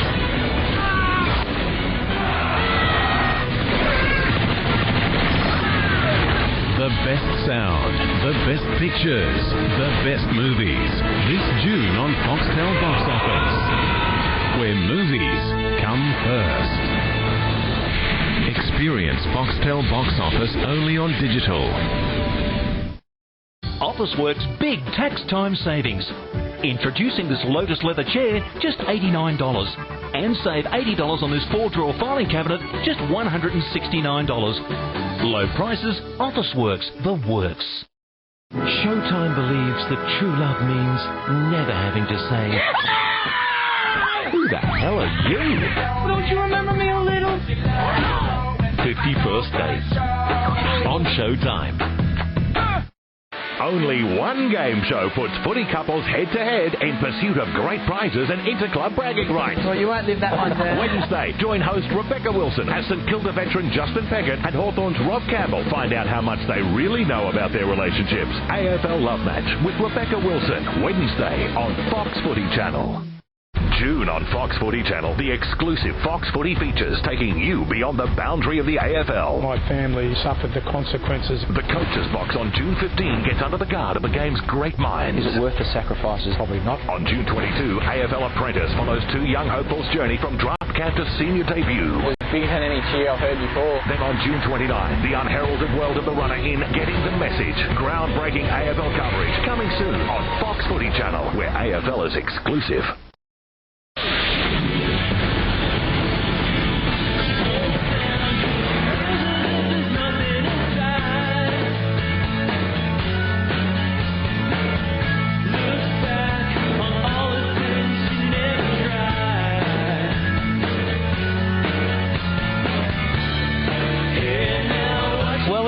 For it, so we thought, yeah, he's the king. What else do we do? Because you know why? He kicked 11 that night, round 17, 1996. He would have had these two teams coming today here in half time. You were good that night. Thanks for putting that on. Brings back memories. Geez, I had a lot more hair then, didn't I? Did you have long stops on? I had long stops on. Always. No, I didn't actually. Always moulded. 13 points is Melbourne's lead at half time. 6-8 to 4-7. Tell you what, the 4 premiership points are well and truly up for grabs here. Well, they are. And look, the Kangaroos would be quite happy with going only 13 points down. They really held in there. Melbourne slaughtered the ball, but the Kangaroos basically couldn't get the ball, as you said, Jared. Had the ball inside 50 just as many times as Melbourne, but they're not getting it deep into their forward line. It's a battle for them, but they're still in this game. Only 13 points. They're definitely in it. I mean, either side can run away. I don't think we've seen either side play anywhere near their best footy. I don't think either side's brought their intense brand of football. We're not seeing the same hardness from the Melbourne side, and certainly not the same drive and energy from the Kangaroos side as we saw just 7 days ago. And I mean, that's what a 22-week season does. You've got to win games when you're not playing your best footy, and you need people like a Daniel Wells, who isn't playing absolutely great in the first half, to turn it around and produce something if they're to win this football. We'll bring in Wayne Schwass here. Wayne, you obviously know this team well. How do they generate that spark and enthusiasm and excitement level heading into the second half? I really think Jared's suggestion midway through that second term is not a bad suggestion at all, and that is to put the Kenworth that is Glenn Archer into the middle. Daniel Wells is being reasonably well curtailed, even though he's had a little bit of the ball. But Glenn Archer, there's no better in this game, in this team, all this competition, to just be very physical, make a statement and bring bring other players into the match. And what about the forward setup? Oh, look, I actually think that the Kangaroos were playing into the Melbourne defenders' hands by not having a second tall target up there with Sab Rocker off the ground. What that actually does is allow the likes of Bizzle, Matthew Whelan, Paul Wheatley to zone off, knowing that they've only got one tall target to cover in that forward line, which happened to be Nathan Thompson. I think importantly, if Sab's not actually having an impact, he actually takes a tall defender away from Melbourne, because they are very good at zoning off into the defensive end. Thanks, Wayne Schwass. More on the Demons in a moment. Two other matches being played in the AFL today at the Telstra Dome and Aurora Stadium in Launceston. On our way to a break, if you don't want to know the scores just yet, then catch them on Fox Footy later on today. Best you look away now.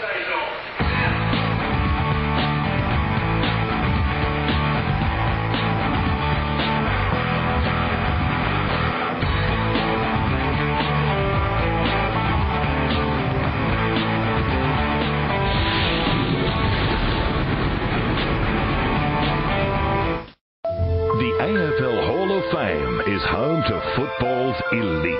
It recognises a lifetime of achievement and excellence, both on and off the field. You've got to inspire me with this last quarter finish. Who will be elevated to AFL royalty, and who will become the next AFL legend? Monday night, all will be revealed.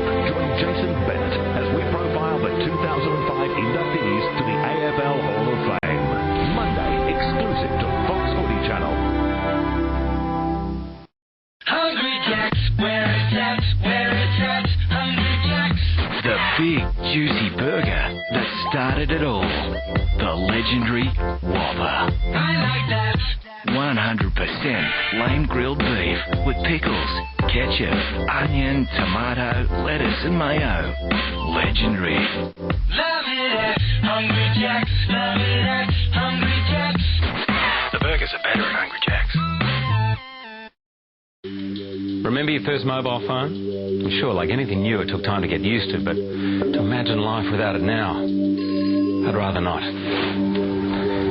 As for digital, getting the weather wherever I'm off to today in an instant without having to wait for half an hour, being able to flick and check the surf report at my local beach in the middle of a show. Here's how the weather's going to behave. Big name movie starting every half an hour. He called it Ocean's 11. Now who decided that? Boy, the interest just kills you. Being able to see something I'd like to watch when it's convenient to me. Ladies, see my donkey. Who are you calling donkey? Being able to scroll through all the headlines as they happen and tune into the issues I'm interested in. So we will be cutting land tax. Getting more of what I want out of my time with the box. And this service is very important to Australia. Imagine not having convenience like that. You don't need to. So what are you waiting for? Call now to upgrade.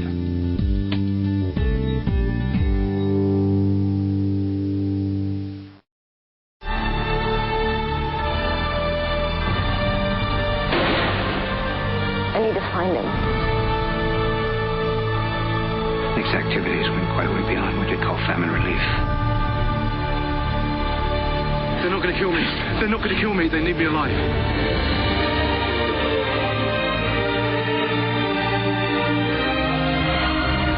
For the first time, Beyond Borders, June 12 on Movie One. World champion Mikkel Kessler, the knockout king who has never lost. He's the champion of the world! Takes on super quick Anthony Mundine in the fight of his life to regain the world title. If it's hostile, it's hostile. I am the true champion. Can the speed of Mundine outwit the power of Kessler? Mundine Kessler, live Wednesday, June 8, 7 p.m. See it on Main Event or catch it at your pub or club. For those of you with the digital viewpoint, press red now. Fox Footy Active couples the game's most respected commentary with its most innovative technology. It's all about control. Press the red button on your digital remote to access a selection of camera angles and audio options, browse statistics and player profiles, or enjoy game highlights and the new look split screen. Plus, get both coaches' post-match reaction in the Fox Footy Active wrap. Fox Footy Channel has never looked so good. Fox Footy Channel, where AFL is everything. Somebody stop me. I've been on overdrive all night.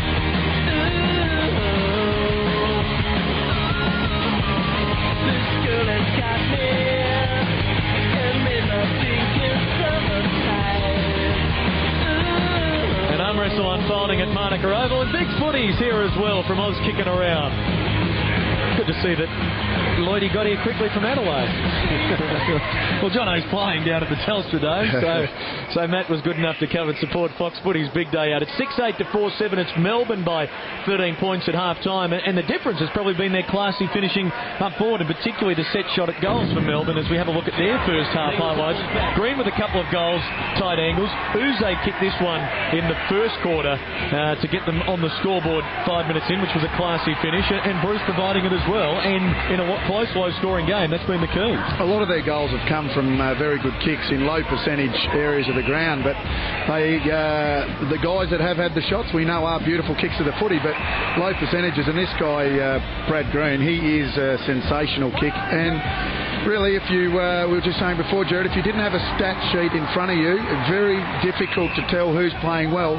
Probably the standout for mine is Brad Green, purely because of the way he finishes and the way he uses the ball. They've got a couple of scrappers like Nathan Brown, I think, is a player that is, he's underrated. I think we all understand that, but he just keeps on delivering. And I like Matthew Whelan. I reckon Matthew Whelan across that half-back line really gets a rap, and continually puts his hand up as the best small defender in the game.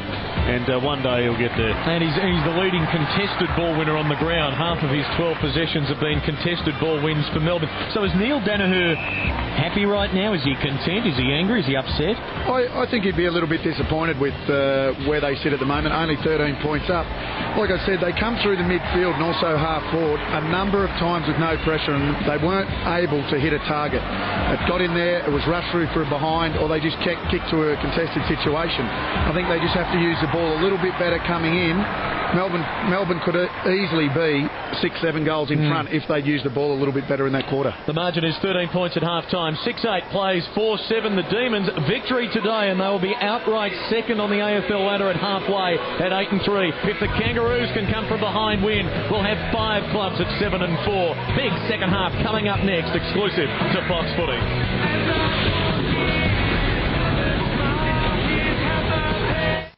Monday nights on Fox Footy Channel, Jared Healy, Robert Walls and Mike Sheehan, all leaders in their chosen field and award-winning journalists, discuss the game's key issues with its most influential stars, power brokers and coaches. Once you get in game situations, I think you're there to win a game of footy. On the Couch, every Monday, live and exclusive from 8:30 Eastern. Give yourself an upgrade. With an industry-certified IT qualification from Computer Power, you can upgrade from a job to a career in no time. With over 35 years' experience, Computer Power has trained and placed more graduates in rewarding careers than any other IT training company. Let's make it happen for you. Call 13 27 84 or visit computerpower.edu.au and give yourself a Computer Power upgrade today. Not too many men will go 57 rounds with the catalogue man. He's a man. Sure tests the man's ability to stay true.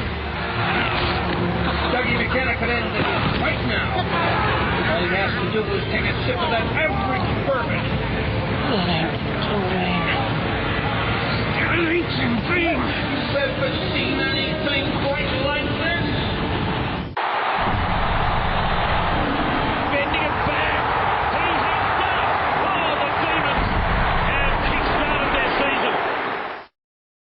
With an industry-certified IT qualification from Computer Power, you can upgrade from a job to a career in no time.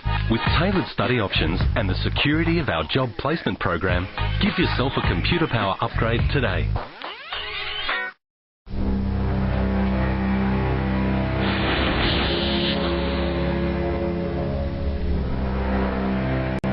We're on the eve of the largest robotic distribution in history. One robot to every 5 humans.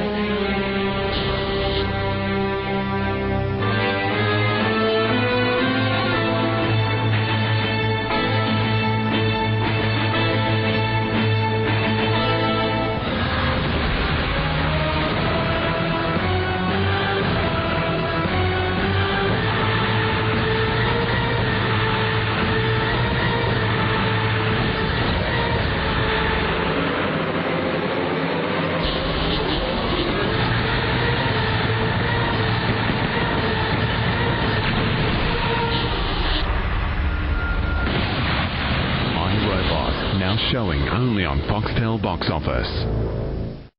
Weeknights on The Fever, footy's only talkback TV show. We debate all the day's hot topics. Shut their mouths and call what they see. Talk to the game's biggest names, and of course, you can have your say. White Line Fever, weeknights 7:30 Eastern on Fox Footy Channel. They were the men who inspired their generation. Join Fox Footy Channel for 3 big exclusives to discover who will be inducted into the 2005 AFL Hall of Fame. June 6, we profile the AFL Hall of Fame's class of 2005. June 7, a special Hall of Fame edition of Grumpy Old Men. June 8, in an exclusive Fox Footy feature, the 2005 Hall of Fame dinner. I am a scrambled egg of emotions. Fox Footy Channel, where AFL is everything.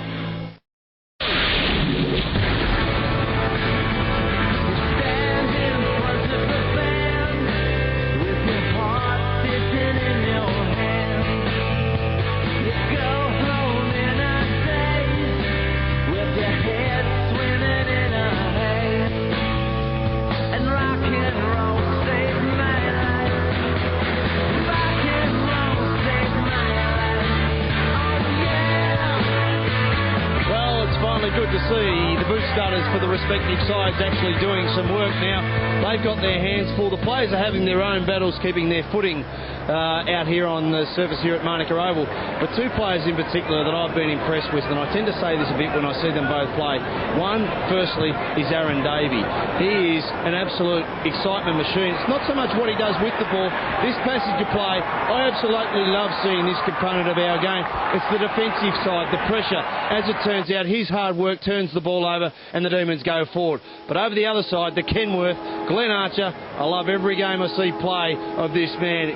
His attack on the football, his ruthlessness, and it belies his age. He's out there playing great football, and there's no better player to spark this side, as Gerard Healy said in that second term. Hard at the football, getting it with great delivery. He's one of the outstanding leaders for many years of this football club, and if they're to come across the line this afternoon and beat the Demons in hopefully a thrilling second half, they'll need that man to certainly fire. He's 32, which would put him in the classic Kenworth category. Thanks, Wayne Schwass. Well, watching things boundary side. The disappointing news is the truck's going down the back half.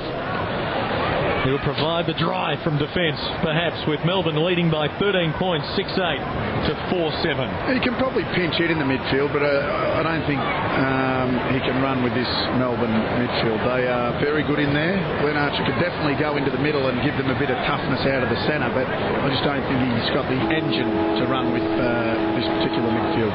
There are some midfields that he could, but I don't think this one. Is this the final year of Glenn Archer's illustrious career, in your opinion? He has said that he's not sure whether or not he'll play next year. Well, I think it'll come down to whether the club want him to, and the way he's been going this year, I'm sure at this stage of the year they'll probably say play on. Well, this is going to be a terrific second half. Stakes high. Melbourne by 13 points, playing for second. Roos playing for a share of it. Demons to the right of screen, and we're underway with Simpson squeezing the kick out towards the wing, and Rawlings will lead the foot race. Well, look out, Petrie, because Davey's closing fast. Well, he's got to work like Petrie, though, because he just established himself as an option. He's got to rack up some possessions. Farito. Good ball from Makepeace. Closes to 55. Oh, good smother by White. Now Shannon Grant in a den of demons. And he doesn't knock it out. He's gone. Boys on it. 2 North boys holding it in. Ready your kick. Seemed a fairly clear-cut call for Scott McLaren. Go take your kick.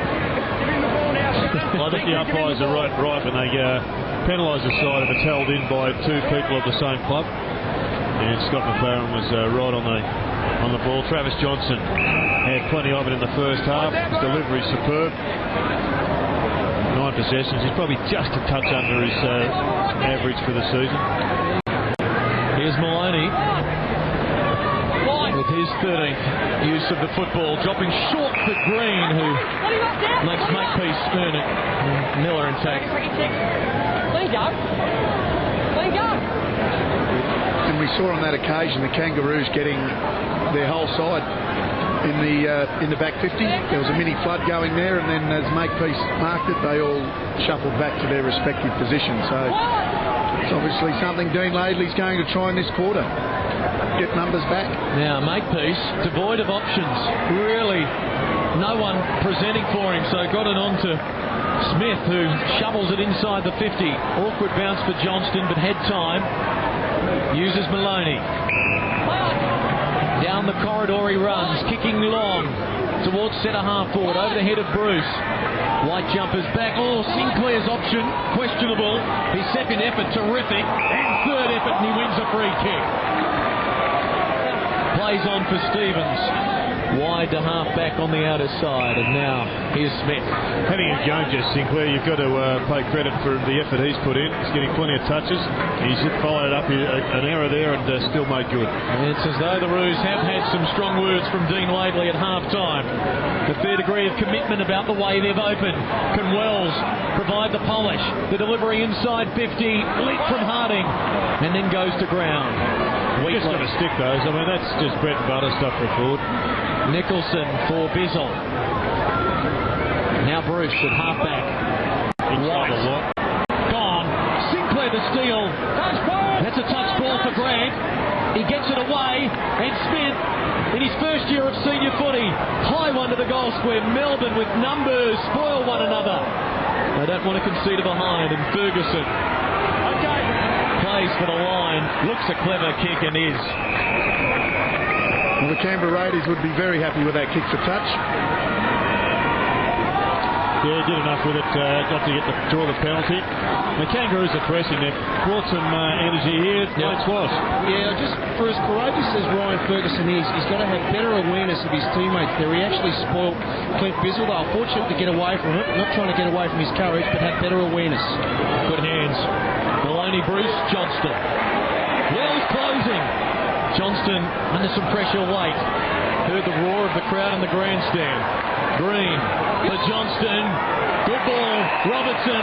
White. Question of accuracy now. Makepeace closes. Puts Robertson under pressure. He gets the goal anyway. Well, that was a fantastic kick under pressure, wasn't it? His space was being closed down. He got his foot to it and really got some good distance for a guy under that sort of pressure. But we know he does the impossible sometimes, and this was one of those occasions I would have thought got knocked off the ball. Well, we'll get a good close look at it. I wonder whether Troy Makepeace should have gone to smother. Maybe that was a better option. He's still allowed the kick to come out, and Russell Robertson, as you have well pointed out, Wayne, given opportunity, he will produce the unpredictable. Melbourne with 4 of the last 5 goals, and they've now opened up the biggest lead of the afternoon. Good late, fire. Rawlings for Petrie. Maloney the smother.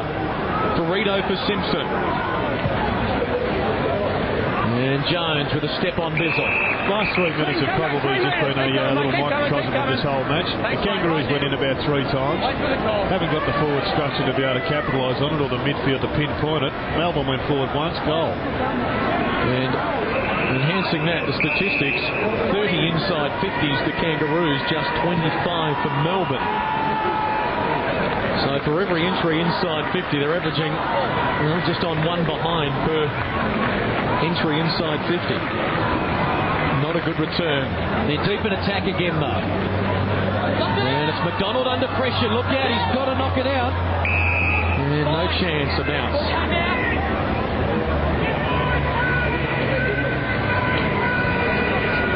What would Andrew Demetrio be thinking about this match in Canberra? We'll ask him one day. Grant. He enjoys Fox Footy Sunday, he told us. Petrie, high one to the goal square. Thompson in a wrestle. Ball held through for a behind. 7-8, plays 4-8. Well, you just get the feeling now that the Kangaroos have to kick the next goal. Yep. If they don't, they're in a little bit of trouble. Melbourne have really held them up. And if they get the next one, could be almost good night Irene for the Kangaroos. Nice touch, Sinclair to Simpson. Long ball over the head of Thompson, though, well read by Alistair Nicholson. You can't blame Thompson with that. That's just a poor kick coming in. It had to be in front. In the end, favoured the opposition. Heffernan for Brown. A bounce. And going. And still going. She's run a long way. And a third bounce. It won't come back. Robertson. They've played themselves into trouble. Simpson is tied up. Colbert now with a chance for Petrie. Almost in slow motion, the boys. Important ball to be won on the wing, and it's taken by Wheatley. Now Maloney. Going direct this time inside 50. Davey lurking.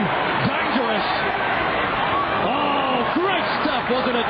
Then Archer charging through, finding Petrie. And now the Roos are on the counter-attack. Makepeace to Rawlings. Harvey. No, didn't reach him. Leon. Poor entry going forward, the Roos. Yeah, their kicking has just let them down, the Kangaroos. It's impossible for a forward to, lead confidently because the entries in are poor. White finding Davey. Sure what's wrong with Brent Harvey, but he doesn't look quite right to me. From beyond the 50, Davey going deep. Robertson is paid the mark. Well, that was a big question mark there as to whether or not he had total control as the ball crossed the line. He elected to not allow it to go through for a goal. It will be a certain goal now for Robertson. Melbourne are leading by 4 goals. Yes, and we heard the Kangaroo players, they're not too happy with the decision. He has to have complete control as it crosses the line. He can't bobble the mark, otherwise it will be a behind. Terrific passage of play here with the Melbourne side again. Always looking for a person inside the corridor. Jeff White again gets it out to Aaron Davies. Well, it could have gone through for a goal if Russell Robertson didn't decide to take the mark, but I think you're right, Clinton. That's a dubious decision. Did he have control? Well, on this occasion, the umpire thought so. Well, I reckon to be fair to the umpires, he did. Did pay that. And Scott McLaren did the right thing. He asked the goal umpire. The goal umpire was the one who gave him the mail, and that's just good umpiring. 5 of the last 6 goals now going Melbourne's way. Archer in the middle. Got your wish, Jared. Delivering towards Jones, but Bizzle gliding through and taking the mark. Well, they've got to change something, the Kangaroos, otherwise they're just going to go along the same path and kick 4 goals in a match. It's just not a winning formula. We saw the Tigers at the G against West Coast turn things around after a 3-goal first half. They finished up kicking 15. And the Roos turn things around in attack here. Not if they handball to the opposition. And it could hurt them on the way back as Bruce goes long from 50. Just hooks the kick. I mean, a strangler side is one option, but you're not going to strangle Melbourne. They've got too many forward options. They're going to get their 6 or 8 goal kickers to win the match. Right now, the Kangaroos have had 4 goal kickers, all singles, and yet they don't look like. You don't know where the Kangaroos are going to get the next goal from.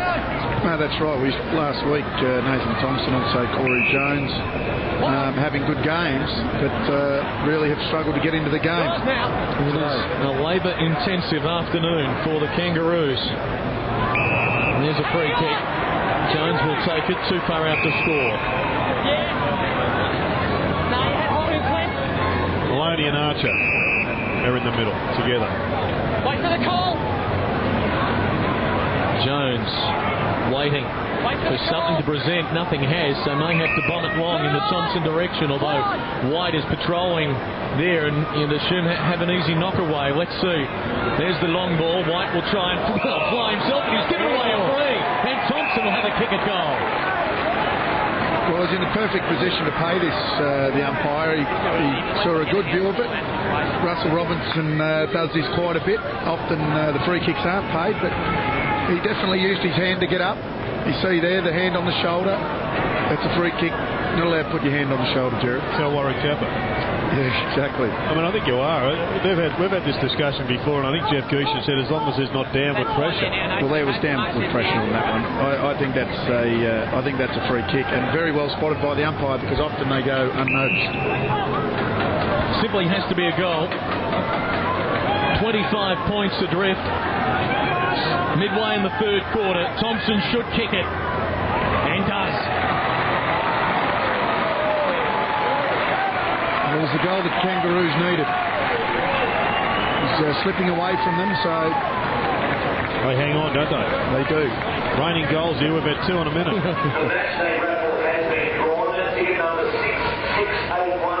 He may have pushed him out more with his knee than anything else, but decision's been paid, and the umpire all over that one. And right now we've got Drew Petrie on the bench. Hasn't really worked for Drew Petrie. They've put Nathan Thompson into the ruck, and I think this is a good move. They've got to free it up. They've got to just change the chemistry a little bit in the middle of the ground because it's just not working.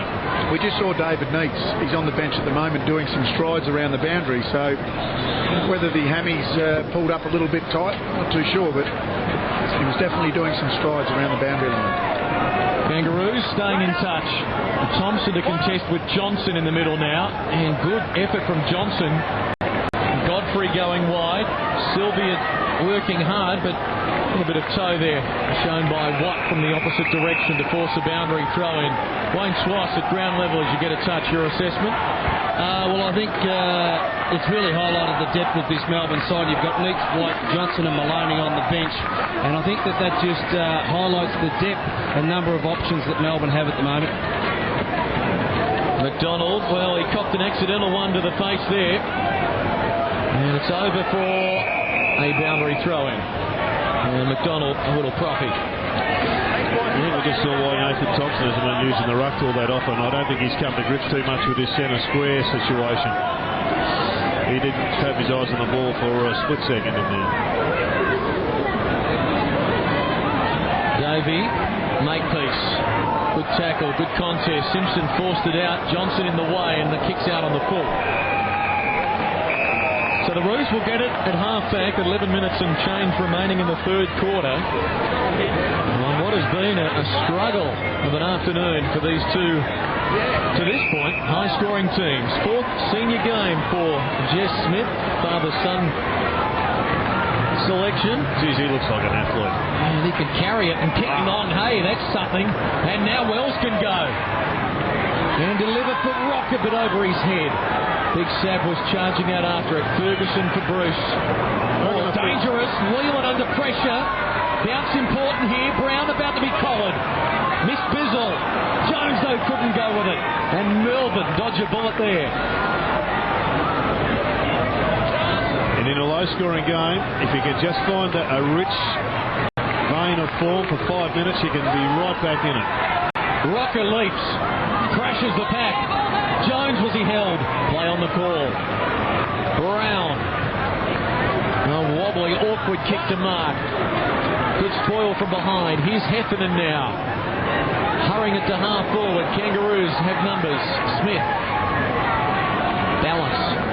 Poise. And now Brown. And all of a sudden, the inclusion of Smith has seen some run out of the defensive area. It's that spark, isn't it?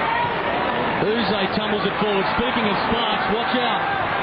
Davey, brilliant stuff! Oh, a remarkable goal! Aaron Davey conjuring something out of seemingly nothing. Yeah, that was a phenomenal kick. It looked like he got it right on the point of the ball. It didn't look like a pure kick, but speaking of kicks, this is why Dean Laley will be filthy. They've just continued to turn the ball over, the Kangaroos. And have a look at this for a conversion. It was a woomer banger.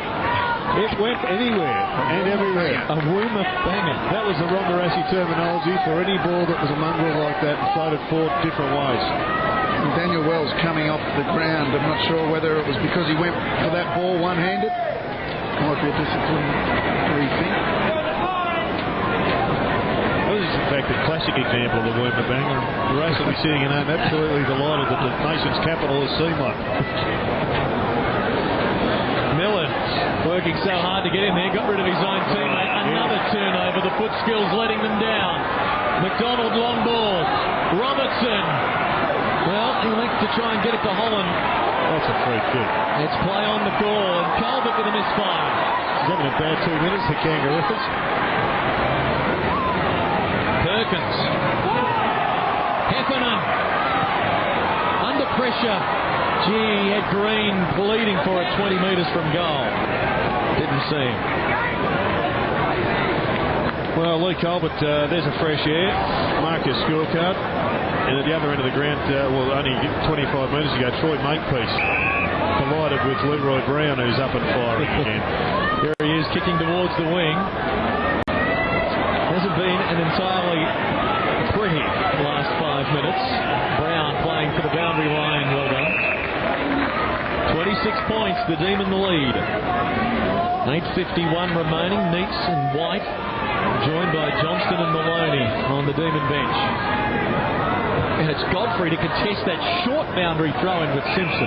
It wasn't one of the better throw-ins. The ruckmen were about 5 metres off that one. They couldn't get to it. And Johnston back on now for Uzo. Bottom of your screen. Now the pressure right on this boundary umpire, and he looks like he could do with a good feed. We saw them warming up beforehand. They have a fairly rigorous training procedure before a game. That's a good one. Well, it's better. Thompson down. Ferrito now. They've got runners. The overlap was on. Harding's quick.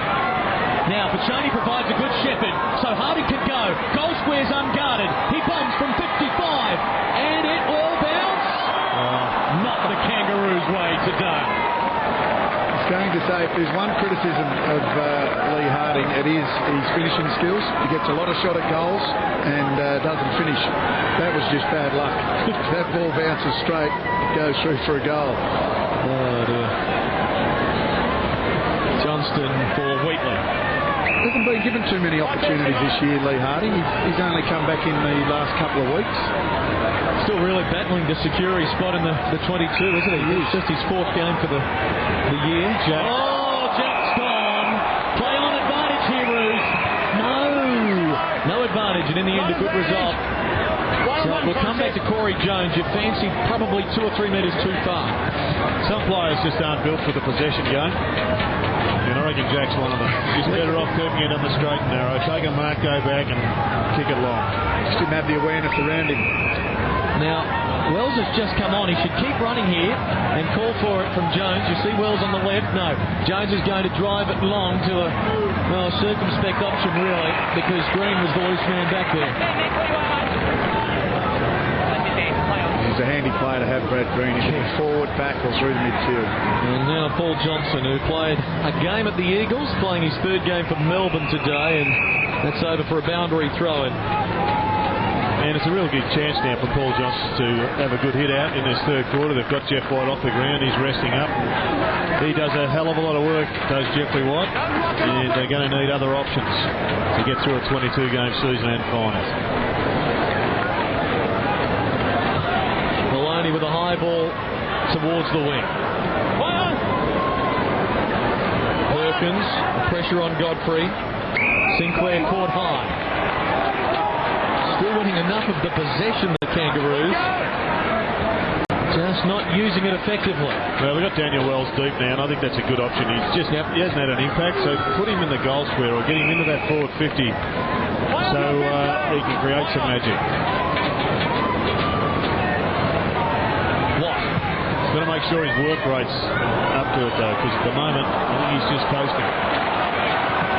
And that's why I was surprised he didn't work harder to get the pass off from Jones when he came on. Rawlings, now Harding. He just can't bomb it long because Melbourne have got numbers back, you see there.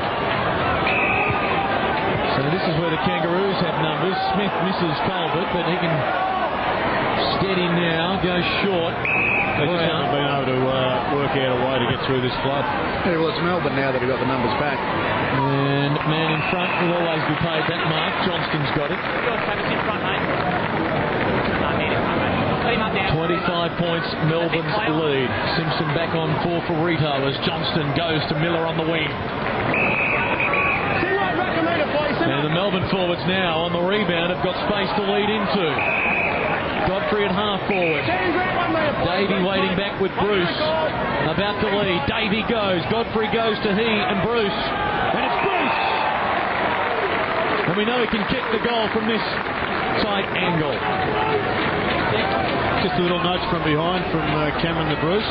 Umpire saw it, elected to allow it, and he gets a shot at goal. And has kicked 2 goals too this afternoon. 13-9 for the season for the one-time Brownlow medal favourite. Started the year at 100-1, came into 7-1 favourite before the injury. And this kick just fading away from behind.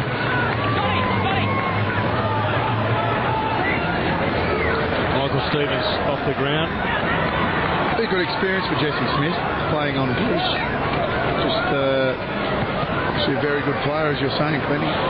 Brownlow medal favourite early in the year, so be a good learning curve for him.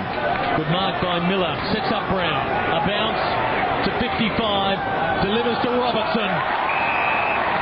Just looking too easy for Melbourne now. And with 5 minutes remaining in the third quarter, this a chance to extend the lead beyond 5 goals. Well, when you have that sort of time coming through the midfield, as we see Brown there, really you didn't have to lead. Robertson stood there, he feigned as if he was going back to the goal square, come back and a good kick. It's just too easy when it comes through without pressure. Robertson for his 3rd goal this quarter. Melbourne in control now.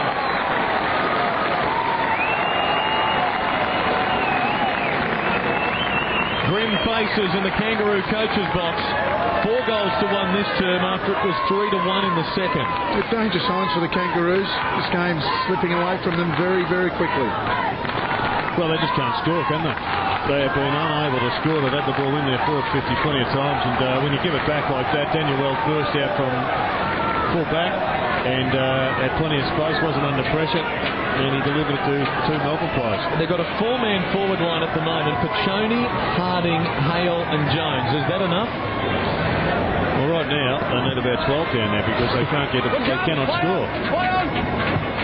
So Melbourne with loose men back, they send it inside 50, but Makepeace is leaping to take a nice mark. Last week, Daniel Wells was given a job in defence for the Kangaroos. He was best on ground with 35 possessions. Are you surprised that he's not there now? Well, he was paid no respect last week. The Brisbane Lions really just let him do what he wanted to do. Whereas today, they haven't allowed him to do that.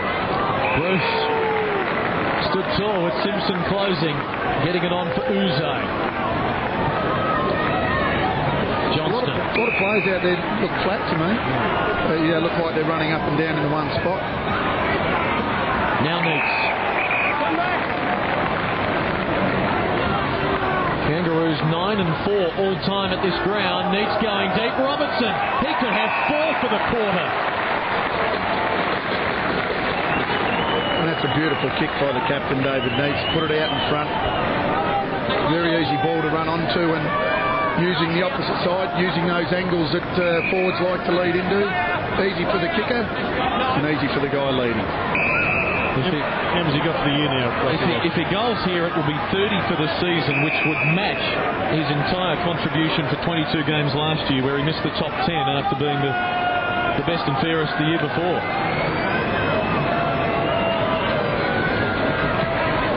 And 30 it is. I guess this is what you call a purple patch. 4 goals in 20 minutes for Russell Robertson, and he's broken this game wide open now. And a little bit of push and shove. This is the first sign of any sort of spark we've seen. Yeah, no, it was hardly a bush ball, was it? But Russell Robertson has given us some relief up forward because Melbourne aren't playing their best footy, but they're playing at about 75-80% of their capacity. They're doing it pretty comfortably at the moment. They're in fact giving the Kangaroos a fair belting. Even though it's only 11 goals, they've doubled their score. Getting ugly for the Roos. 38 points the margin. Hale. They just need someone to provide them with a lift. Can the skipper do it? Can Shannon Grant provide it? He's got a good ball here for Jones, and that should have been marked. Nothing wrong with the delivery that time. Wheatley stabbing it to Godfrey. Cameron Bruce just on his own about 50 metres down the track. He'll end up with this. Yep. Uze gives it to him, and well held up by Colbert. No, not well held up at 50. You could see what he was trying to do because Melbourne players were going forward. There were a couple loose. But umpire Morris had the whistle. I'd like to have another look at that one. I'm not sure. Okay. I think what happens there is that for the fact that he wasn't in the contest and he come in and grabbed him? Sometimes they pay them, sometimes they don't. I think that's what it's for. Yep.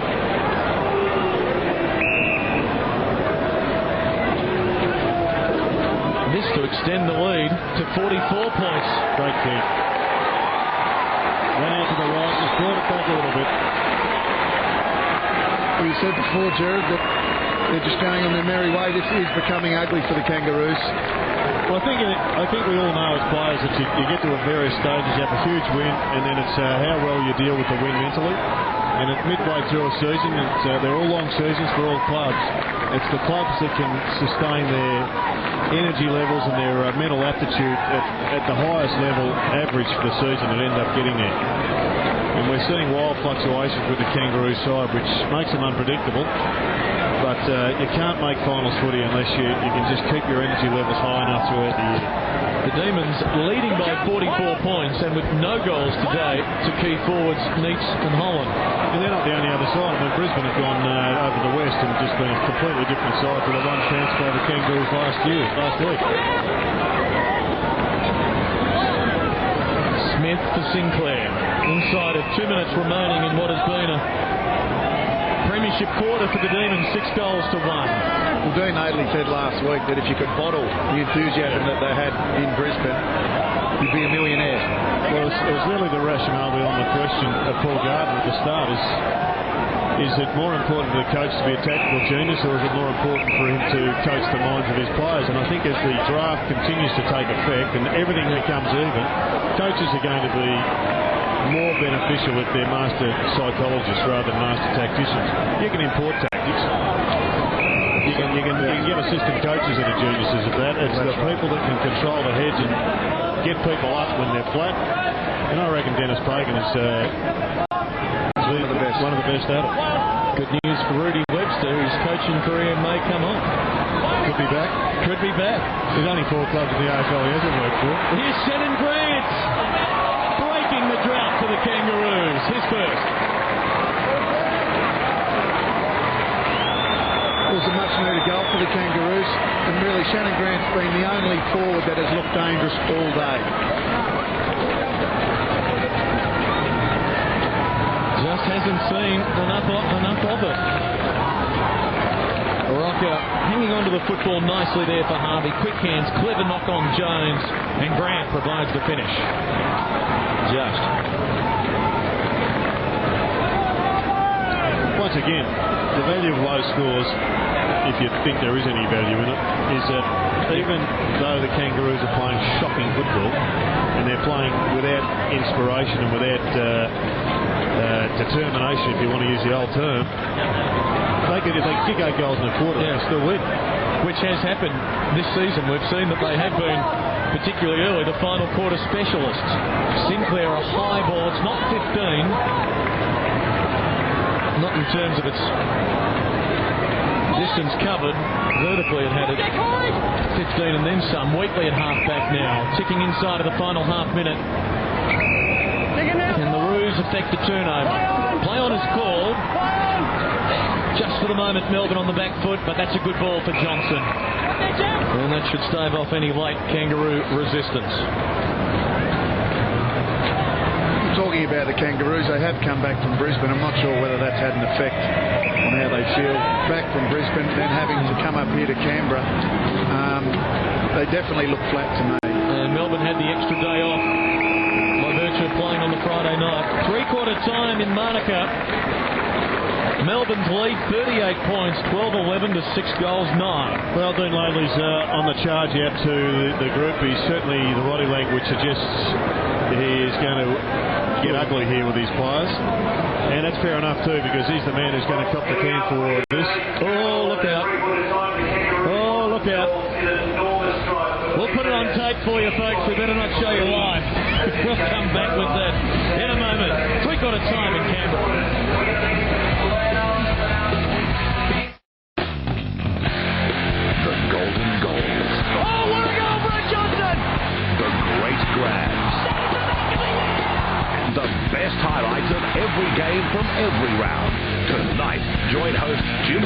for The Winners, 7:30 local on Fox Footy Channel.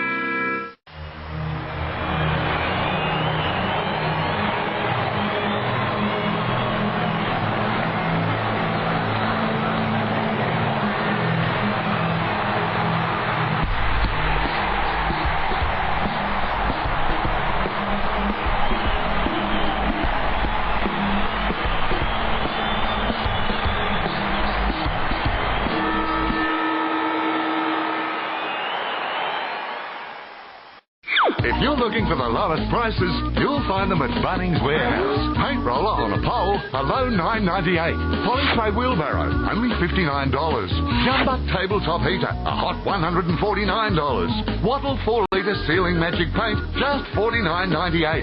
4-pack of 4-outlet power boards, a low $7.98. If you happen to find a cheaper price on a stocked item, we'll beat it by 10%. Bunnings Warehouse. Lowest prices are just the beginning. Starting Monday, 8:30. Spook Out Week comes to Fox Classics. Lock the house. Keep all the doors and windows shut. 5 nights of spooky movies. I don't know when will you know when we're all dead. And Friday, 8:30, a special spooky triple bill. I'm scared. Oh, Lord, I'm scared. Kicking off with the premiere of Michael Crichton's The Andromeda Strain. The ultimate biological weapon. Spook Out Week, Monday, 8:30, Fox Classics. Celebrate the birthday of the biggest queen of all. If she were 100 years younger and I were 100 years older. Fox 8's throwing a Queen's Birthday Holiday Bash, Simpson style. Get back in your overturned car. Let the guys handle this. Yeah, you rear-ended the Queen of England. It's 5 hours of right royal madness as the Simpsons celebrate the Queen's birthday. Except Western Australia. The Queen's Birthday Bash coming soon to the home of the Simpsons. Fox 8. But it's interesting you're saying that your mood goes up once you start eating. Lately, every time I eat, I feel 100% better. Huh. It seems like you're starting to get addicted to it now.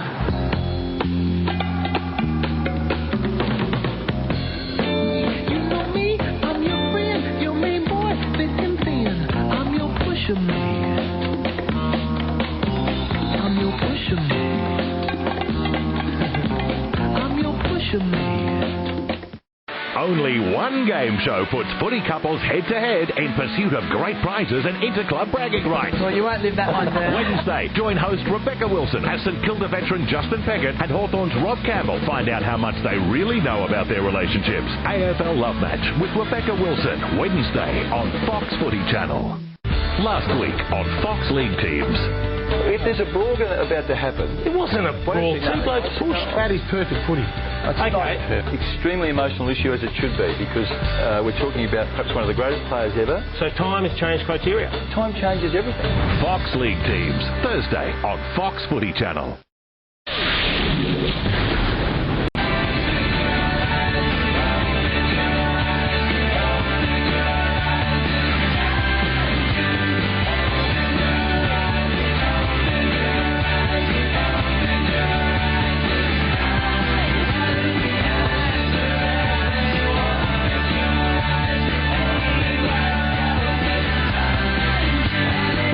In the Demon camp, Aaron Davey with a touch of class in that third quarter. Melbourne's lead 38 points, 12-11-83 to the Kangaroos 6-9-45. Russell Robertson, all 4 goals coming in that third quarter. 3 to Bruce and 2 to Green. Nathan Thompson, the only multiple goal kicker for the Kangaroos. Jess Sinclair, their leading ball winner. As we went to commercial, this was the scene. Dean Laidley called his 22 players in closely. He told the other assistant coaches to go away, and he unloaded. And it was the big men who copped the rock early. It was Rocker, it was Petrie, it was Thompson on the end of it. It was going for about 3 or 4 minutes, Wayne Schwass. It was as fired up as we've seen a coach outside of Mick Malthouse this year. Well, it's interesting you say Mick Malthouse. There's a touch of Mick Malthouse in Dean Laidley. He couldn't get out there quick enough, as you said. He implored the senior guys, the bigger guys, to make some sort of impression, make a statement. We're going down, we're going to lose. Let's have a look at it. Wouldn't allow the coaching staff halves to get anywhere near the huddle. Insipid, easy options. They're damning words that a coach has said to his players. Disappointed with the delivery inside forward 50. They're kicking it long where Melbourne have numbers. Too easy for the Melbourne defenders to run the ball out. Expect the Kangaroos to at least fight out this fourth term. Thanks, Wayne. Let's check the scores of the 2 other matches. If you don't want to know them just yet, look away now.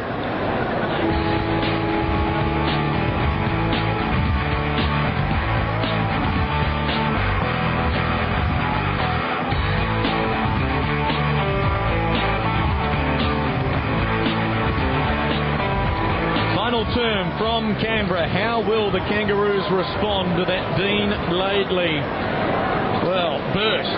And how will the Demons respond? Because only a couple of weeks ago, Neil Danaher was bitterly disappointed with his charges after they had Carlton on toast and let them almost get back and pinch the game. So maybe Dean Laidley has provided the spark. One of the better sprays I've seen. It's good. 38 points the margin. Burrito.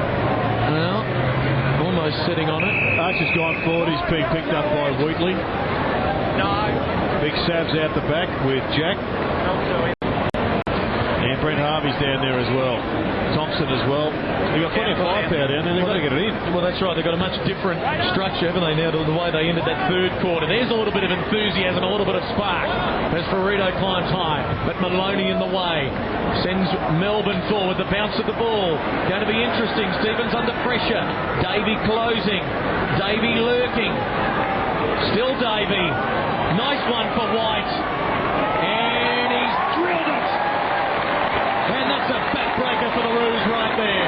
I'm not sure what's happened to Russell Robertson, but he is down and doesn't look good. No, he got clipped, and I think they're holding his knee, so we'll just wait and see what happened here. But he went down in the run. He was tripped, and he hasn't got up. You wouldn't want an injury just there to Russell Robinson. Well, he's up. He's up and about, and he wants to play on because he's kicked 4 goals in this second half as Jeff White running forward with a nice finish. He just wanted a bit of attention, I think.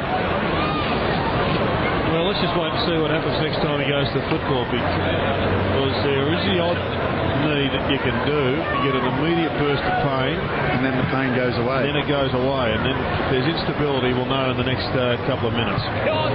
Burrito. Rocker. Well, that's how they played 20 years ago. Well, you get the ball out of the centre, you just got to go to the big bloke in the goal square. It's an easy game for the full forwards when it's delivered like that, particularly when you're the size of this man. Have a look at the chest on that bloke. I mean, you just want him in a position where he can use his great strength. One of those players whose career will be assessed, I think, far more favourably after he has retired. He is right up there with the great goal kickers of the game. This will be career goal number 705. You can mark it in your book right now.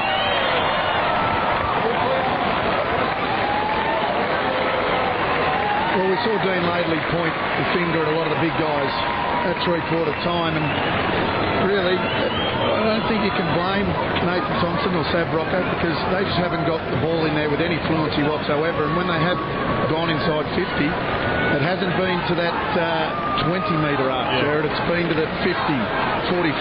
Yeah, they've looked to play the possession game and get it forward with the 10s and the 15-metre kicks. Whereas there's when I came to the match, I thought that was going to be the real problem for the Demons.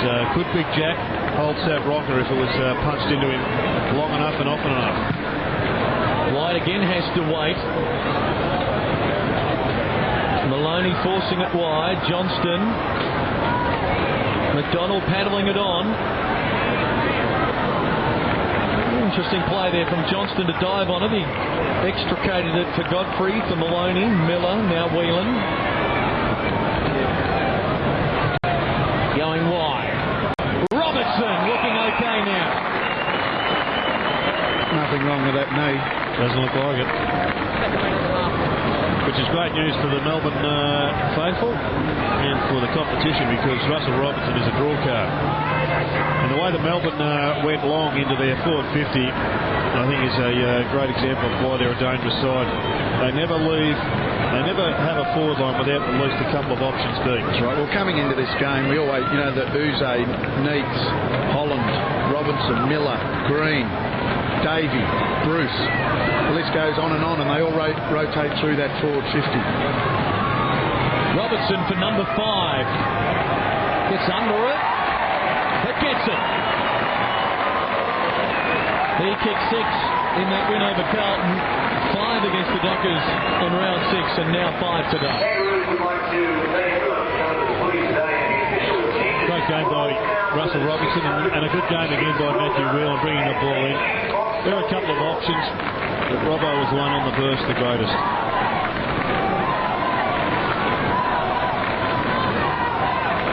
Hasn't been one of his spectacular 5 goals, but then again, a handful. We'll take that any day of the week. The official attendance today, 12,626, so above the Kangaroos' average of 10,900 for their previous 13 matches at this ground. As Harvey gives to Makepeace, goes long, and Rocker's got it again. Well, if Robertson doesn't kick that goal 1 minute ago, Sav drills this. All of a sudden, the Kangaroos, they get a bit of a sniff. Give them any chance, Jared? I don't think the Kangaroos have got enough good players at the moment. I think they're still working on the back of a spray. It's not all that deep, the vigour and the intensity in their system at the present time. And I think Melbourne would almost have to leave for the airport right now if they were going to lose this. But if it kicked 3 in a hurry, who knows?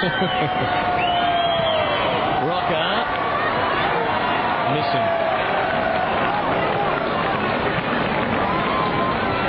A letdown. The margin 43 points. The Kangaroos, as I mentioned earlier, a victory today, and they would have had a share for second. If they do lose the match, they will be 7th. A real even season.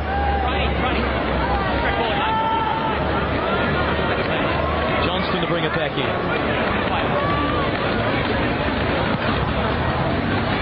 To a contest. And Jones gets in the back of Bizzle. And late advantage call, play on. Miller. Centering ball, Neitz going early. Brown the spoil. He's done his job. Colbert, Thompson, Harvey needs support. Wells. Rocker at half back now. Well, he actually followed Jeff White down. Jeff White at the last kick, he started in the middle. As soon as the first ball went wide, he sprinted to the forward pocket. Ferrito with the 1%ers, but Melbourne have got numbers. Wheatley playing for the boundary line. And a throw-in. How long is the centre square? 50 metres. 50 metres. Well, Sav's just kicked that about 70, I reckon, off the half-back line. Piccioni on for Simpson.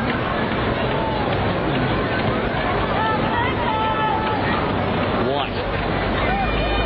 Now Whelan, he'll be happy for the boundary line as well.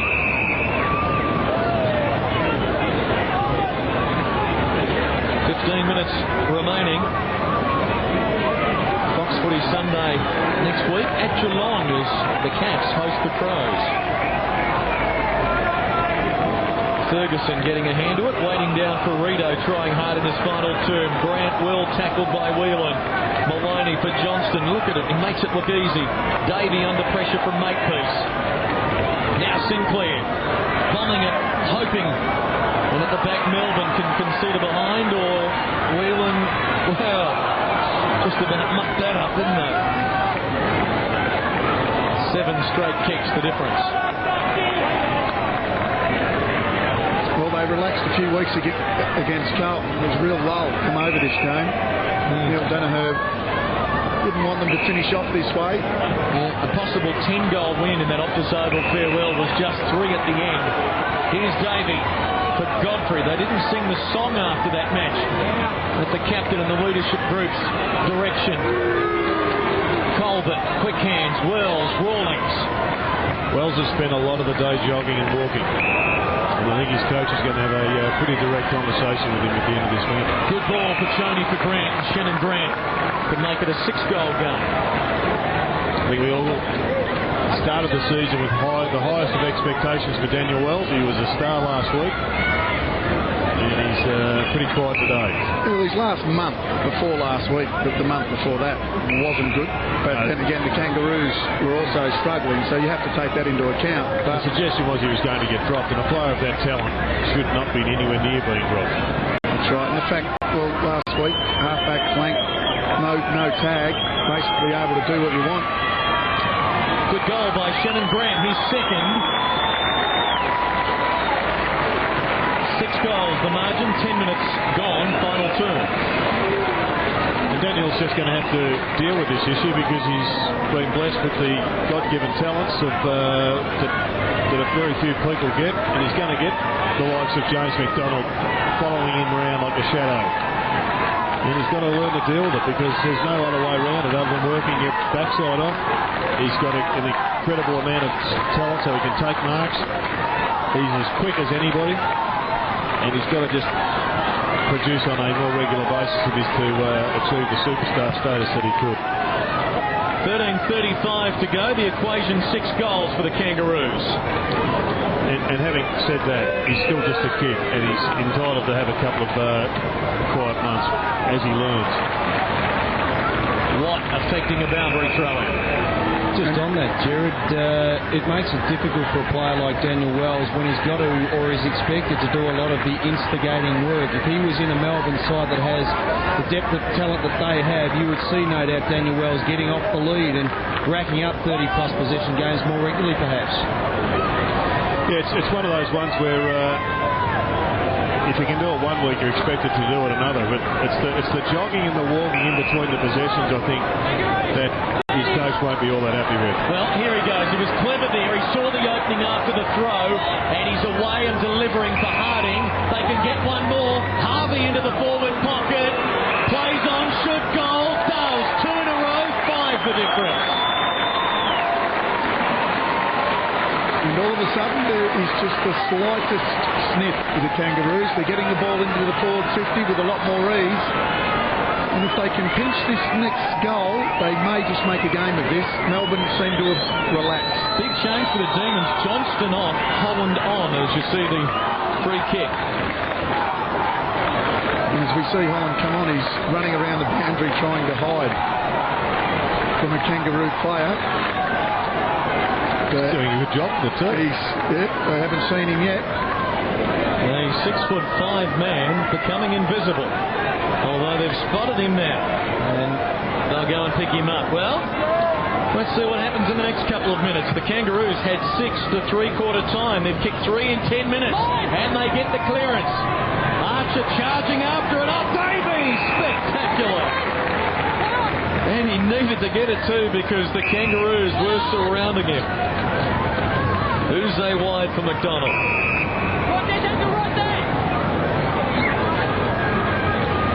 I'll be happy to run some time off the clock, Melbourne. Bruce. Waiting. There's Holland on the lead. He's had just one kick this afternoon. It's a good ball for Miller. And he's off. Low ball, Robertson on the half volley there. Watt. Smith. Got to knock it out. Harvey. But Shoney caught up. A bounce. Straight up. Let him go. Let him go. Let him go. David. Let him go. Let him go. Up. And umpire McLaren is going to toss this in the air just to try and break it up. And as you see Davies mark again. Umpire McLaren just saying, give me the ball. I'm tossing it in the air. There he goes. He breaks it open. Uze no free. Brown heads for the boundary line. Clock will stop with just over 11:45 to go. Have the ball, Mike. Have the ball.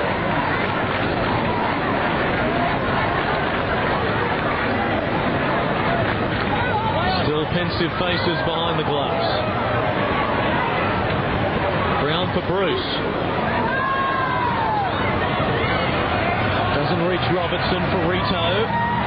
Had to be caught. Gone. Holding the ball.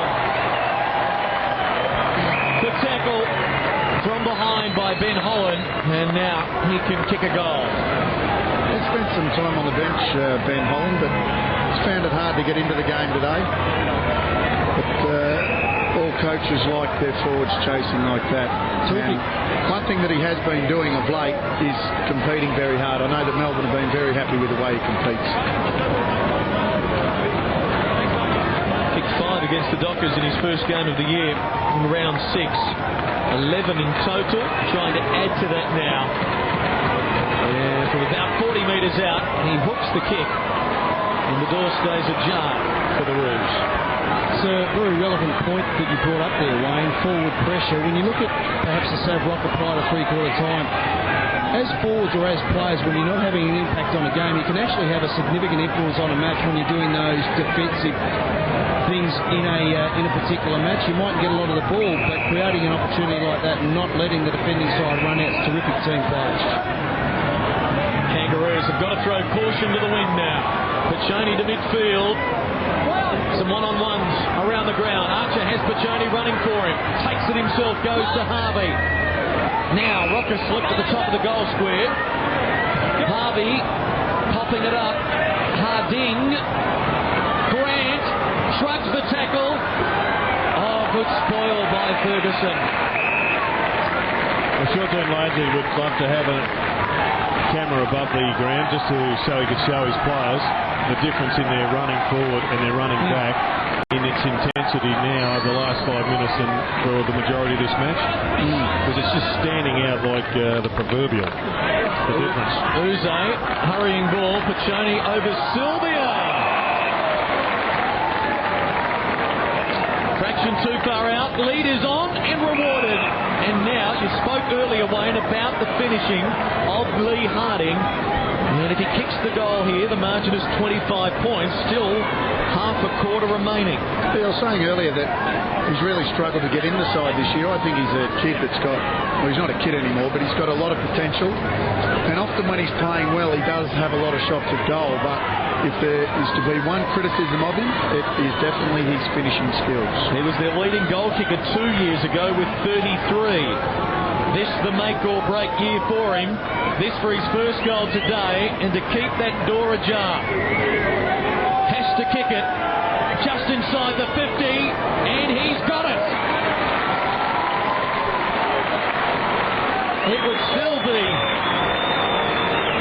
most improbable for them to get up, but with 9.5 minutes remaining, 4 goals is now the assignment. Yeah, well, that was a nice kick by Lee. Look, when you play on the half-forward flank, as we've spoken about in previous weeks, you might only get 6, 7, 8 possessions. You really have to nail the goals. You have to make the most of them. And if Lee Harding is to play in this side week in, week out, that's exactly what's going to happen. He has to make sure that he nails those goals. Although in saying that today, he's had 16. Yeah, he's been up the ground a fair bit more today, but the goals are the difference between being a good player and a terrific player for the Kangaroos. Chief Brown did that well. Under some pressure. Johnson goes without it. 9 minutes remaining. Kangaroos closest that they've been since midway in the third. Can they finish the game with some run? Smith, long ball, Archer the target. 1-2 grabs, not the third. Burrito is working hard. Jones has a chance. He gathers, lines it up. The Kangaroos are closing, but it's a behind. Oh, gee, that might have made it interesting.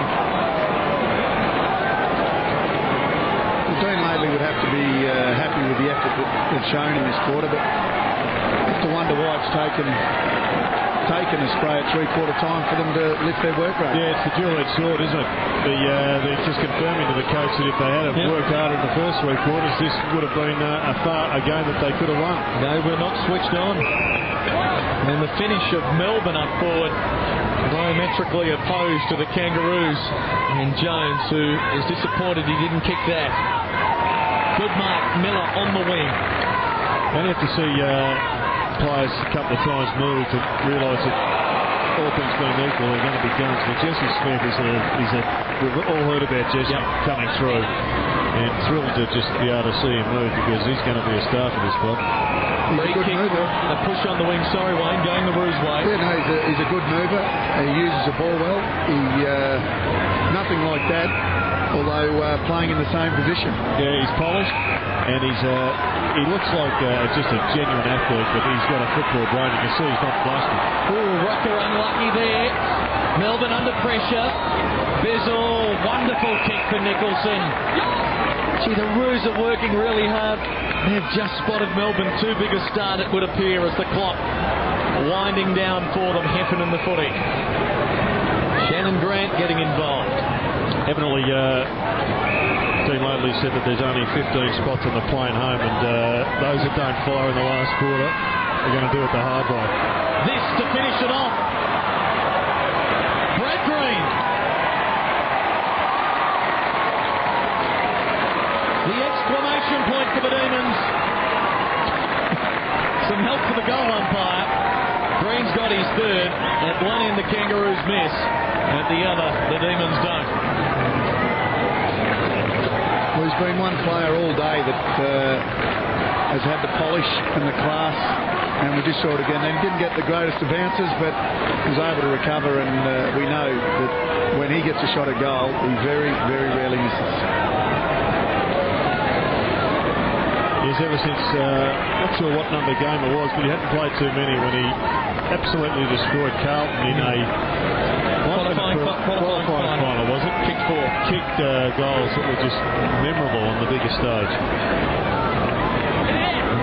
Went on to play in the grand final, the losing grand final that year for Melbourne. They got there after beating the Kangaroos in a preliminary final. 7 minutes remaining, 5 goals, and now with that goal will momentum swing back Melbourne's way, and perhaps remembering Optus Oval in the last quarter fade out, will they go and try and add some percentage, although the Roos are going to have it here on the wing. Stevens.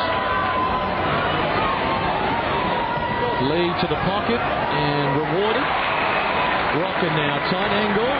Got to go quickly and centre it. Interesting kick. Dangerous. Stevens clear, Heffernan.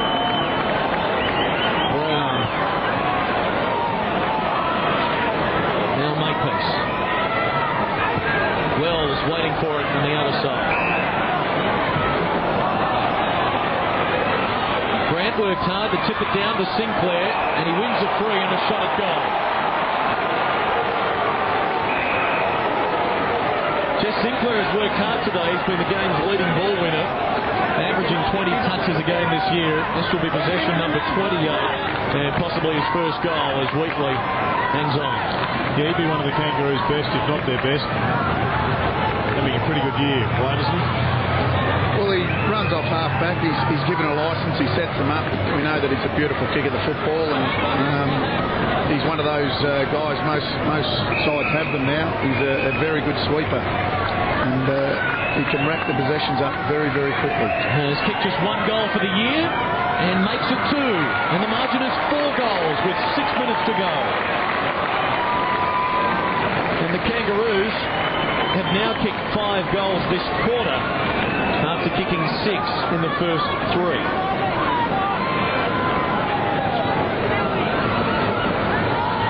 The Kangaroos next week meeting Richmond on the rebound at the Telstra Dome. Melbourne with a break here on Queen's Birthday Monday against Collingwood at the MCG. And that's going to be a great match. Collingwood are resurgent. Melbourne are a gun team. It's going to be a full house at that one. The Kangaroo Richmond game, be a bit of interest in that one too.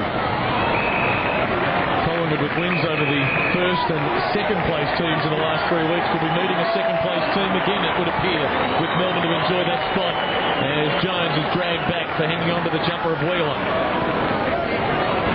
Stay with us after the game for our digital subscribers. The full press conferences of both coaches and the after-match wrap. Jones just can't do that. Whelan wide to half-forward. Grant needs support. Hasn't got it. He's pinged. Didn't have support. Well, we talked about consistency earlier in the day, and they paid one of those earlier. Good to see towards the end of the game, they're still paying them. And the players are consistent, they always disagree. And Brett Maloney never wanted to step back from an argument or a confrontation. And it's 50 metres as well. So lost patience. Yeah, just when you think the Roos have got a chance and they can string a couple together, they go and give one away. We'll look for whoever that was against. Look to see where he's running in a very short time, because I'm sure he'll be running to the boundary. I don't think Dean Laidley will put up with that. It's just a matter of working out who it was against. Kangaroos will take it. Shannon Grant would appear to be the man. Kangaroos has 4 goals. He picks it out of the ground. And that's good to see. Some kid in Canberra will get a footy that he can take home. So they've got him for free and they've got a footy as well. I'd call that a pretty good day. All part of Foxtel Digital's promotion. Here in Canberra, it's been a terrific day. Not for the Kangaroos, though. Corey Jones has been dragged for his 50-metre indiscretion, and we're still waiting for one more to come off. Best not to look at the runner right now as he comes out. No, it's a smart move by Shannon Grant. Straight into the centre square. They can't go in there, Keaton. Put that down to experienced kids. There's a lesson. Run away. Oh, dear. 5 goals the margin then. Late in the final term. Melbourne are going to be second on the ladder at the halfway mark of the season. And very much in the mix. McDonald towards... They nearly plucked it from behind. Archer still working hard. Good hands, Travis Johnston. Again, he'll be among Melbourne's better players and in contention for votes. He'll be their chief ball winner here after this kick or handball. And another good scoring day for the D's after just 6 to half time. They've picked up the scoring tempo. Robertson, well, he's going to have some bruises to ice on the way home. Play on. He's tackling Grant illegally here. Kangaroo free. Okay, half your time in, just playing down. Most of the story on paper relatively even as Colbert and Holland reappoint one another.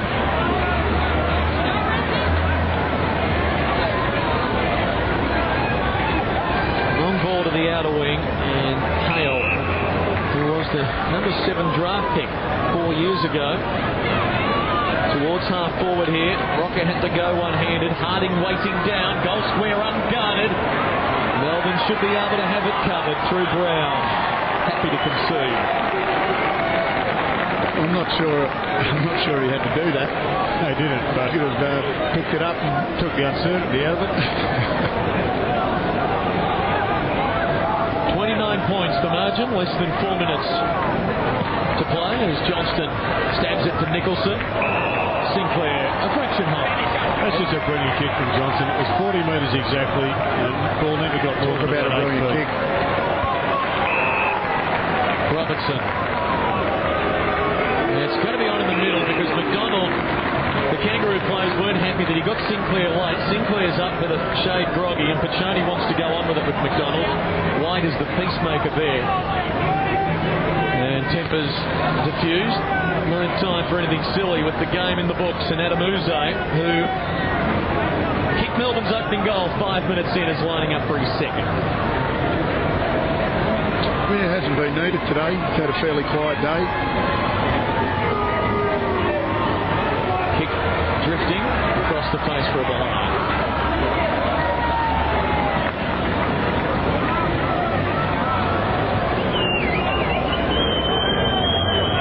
Kangaroos to suffer a rare loss on what assistant coach Darren Crocker calls our own little dunghill. Manuka Oval in Canberra.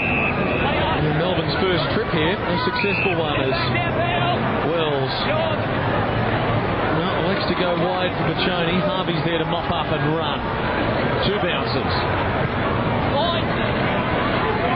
Rocket charging out after it, and you hear him coming. Archer. Oh, that's a clever kick. Some shepherding required. Brown, nifty pickup. Unsure of the option there, and it's a rush behind.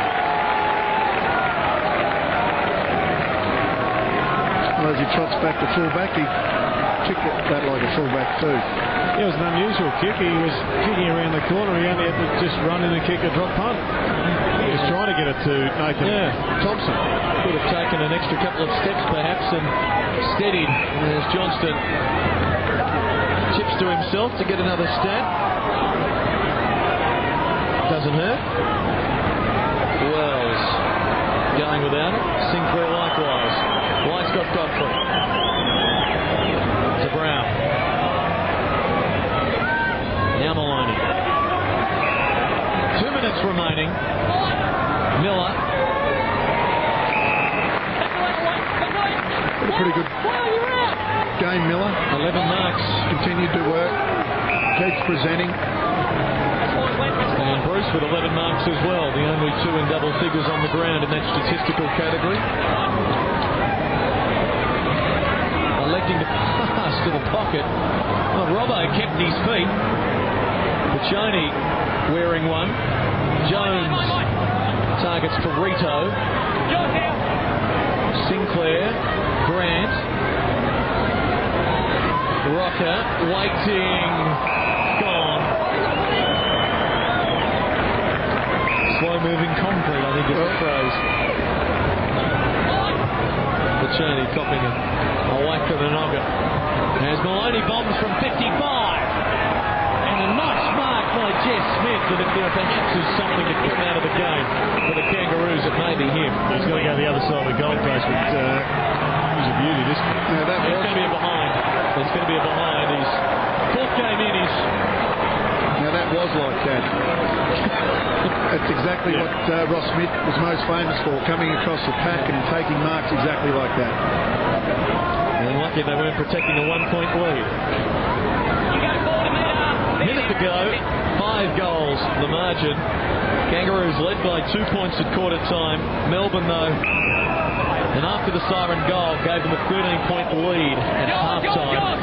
And they set up with a 6-goal to 2 third quarter. Smith with another touch, that's 15 possessions. Rawlings going short for Rito. Here he is again. Little fumble, got it back. In trouble. Gone. And they're the sort of things you learn with a bit of experience. On blind side, you've got to have it covered. Still time for the Demons. Johnston still using the ball effectively. Maloney can bomb it long here from 60. Robbo wants a specky, and he's got it. Well, it's a beautiful kick coming in. And we said that he's kicked 5, hasn't been all that spectacular, and then he does that. He wouldn't be happy with that, Robbo. No, he could have got up a bit higher. But that's why you've got to have blokes like Robbo in the footy and put him in the goal square or near the goal square, because that's where you get 12,000 people to game. He lost a point on the landing as well, but he's about to kick his 6th goal.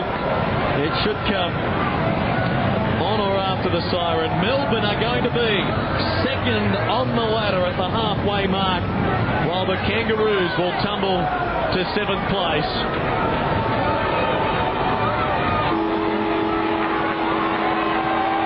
Robbo's got 6, and that's the margin. A 6-goal Melbourne victory. It's 3 in a row for Melbourne now, and it was convincing. And they're second on the ladder, and the Kangaroos, the question marks remain. Well, it's just a solid effort by Melbourne. They did what they had to do. They just once again confirmed that they're in this for the long haul, and they're in it for, I think, finals footy. The question mark remains over the Kangaroos as to where they're at. Well, you'd have to say that Melbourne just did enough today, but the Kangaroos looked flat to me. Not sure whether it was going to Brisbane and then coming up here to Canberra 2 weeks in a row, but they definitely looked heavy in the legs and not one of their better games. Not sure where to for the Kangaroos. They've got a big game next week against the Tigers. and the Tigers were pretty impressive against the ladder leaders in West Coast. So, big game for the Kangaroos next week. Yes, I really need to address the intensity because they didn't bring any to Canberra and took a verbal spray from the coach to elicit any meaningful intensity. When they produced it, they looked a completely different side. They haven't got superstars in their side on every line, so the only thing that they have to make sure they bring is the work rate. That wasn't there today. 6 goals to Russell Robertson. He's never turned down an interview, and he won't turn down Wayne Schwartz. And why would he turn down an interview, Clinton, when he kicked 6 goals? The margin's 6 goals. But Robbo, more importantly, it's a very dour game, especially up until half time. But I guess the talent and the depth of this Melbourne side eventually got you guys over the line in an important game. Well, the call at half-time was going to be an arm wrestle, and it was going to be the team that was the freshest and who wanted the ball the most was going to get the points in the end. And look, at the end of the day, we started to win out of the middle, and that's crucial for us. Our midfielders have been a bit under the pump lately, not winning it out of the centre. And look, we've got to wait for the stoppage as well and made it easy for us forwards. It's a great result given the fact that David Neitz in his return match, 6 possessions, only 2 behinds, and you've had Adem with 12 possessions, 1 goal, 1. That's the strength of this side, where you're able to have 2 of your better players up forward have quiet afternoons, but yet you're able to get over the line with yourself and Bruce and Green. Well, good teams have players out forward, and I remember back when Stewart and the Wiz used to play down there, and we had lots of avenues to goal. And this year we seem to have that, and that's good for our backs coming through the back line and the mids coming through. They've always got options when they get their head up there, and it's nice to, 1 week we're there, and the next week, just helping out, and then the next week you do all right. So that's what it's all about. Win this afternoon sees you now outright second, 2 games behind West Coast, but sets it up really well going into the break in the second half of the season. It does. Look, last year we got to the top of that towards the end of the year, and I think we sort of got a bit scared of that. So it's nice to get it early, and we can sort of get used to the fact that we're up there and we're going to win games. And let's look forward to September and that. Oh, hang on. You don't look scared, Robbo. They're calling for you. Don't sit with me. Enjoy it. Well done. Thank you, Wayne Schwartz. Robbo's saying he nearly gave him the winder. That would have been a first for Robbo. No, he is terrific, and as you say, Jared, he helps bring fans through the gates, and for young Melbourne supporters right now, the kids have got a tough ask as to what number do they have on the back of their jumper. Is it the 24 in Robbo, the 9 in Neitz, the 18 in Green? There's so many options there. The 36 of Aaron Davey. Just the 1 goal for Aaron this afternoon, but there were plenty of contributors up forward. Bruce kicking 4 and Green 3. But it was the goals that they didn't get, Holland and Neitz, but to still kick 17 is a wonderful sign. It just shows the depth in that Melbourne forward line. And 8 and 3, second on the ladder, with Collingwood to come on Queen's birthday Monday, followed by West Coast in Melbourne, Brisbane at the Gabba, Port at Amy Stadium, Sydney in Melbourne. The Demons are looking to set up their season, and they are very, very happy with a 6-goal win here this afternoon after what Russell said was an arm wrestle to half-time. Let's listen in. They're going to be pretty happy.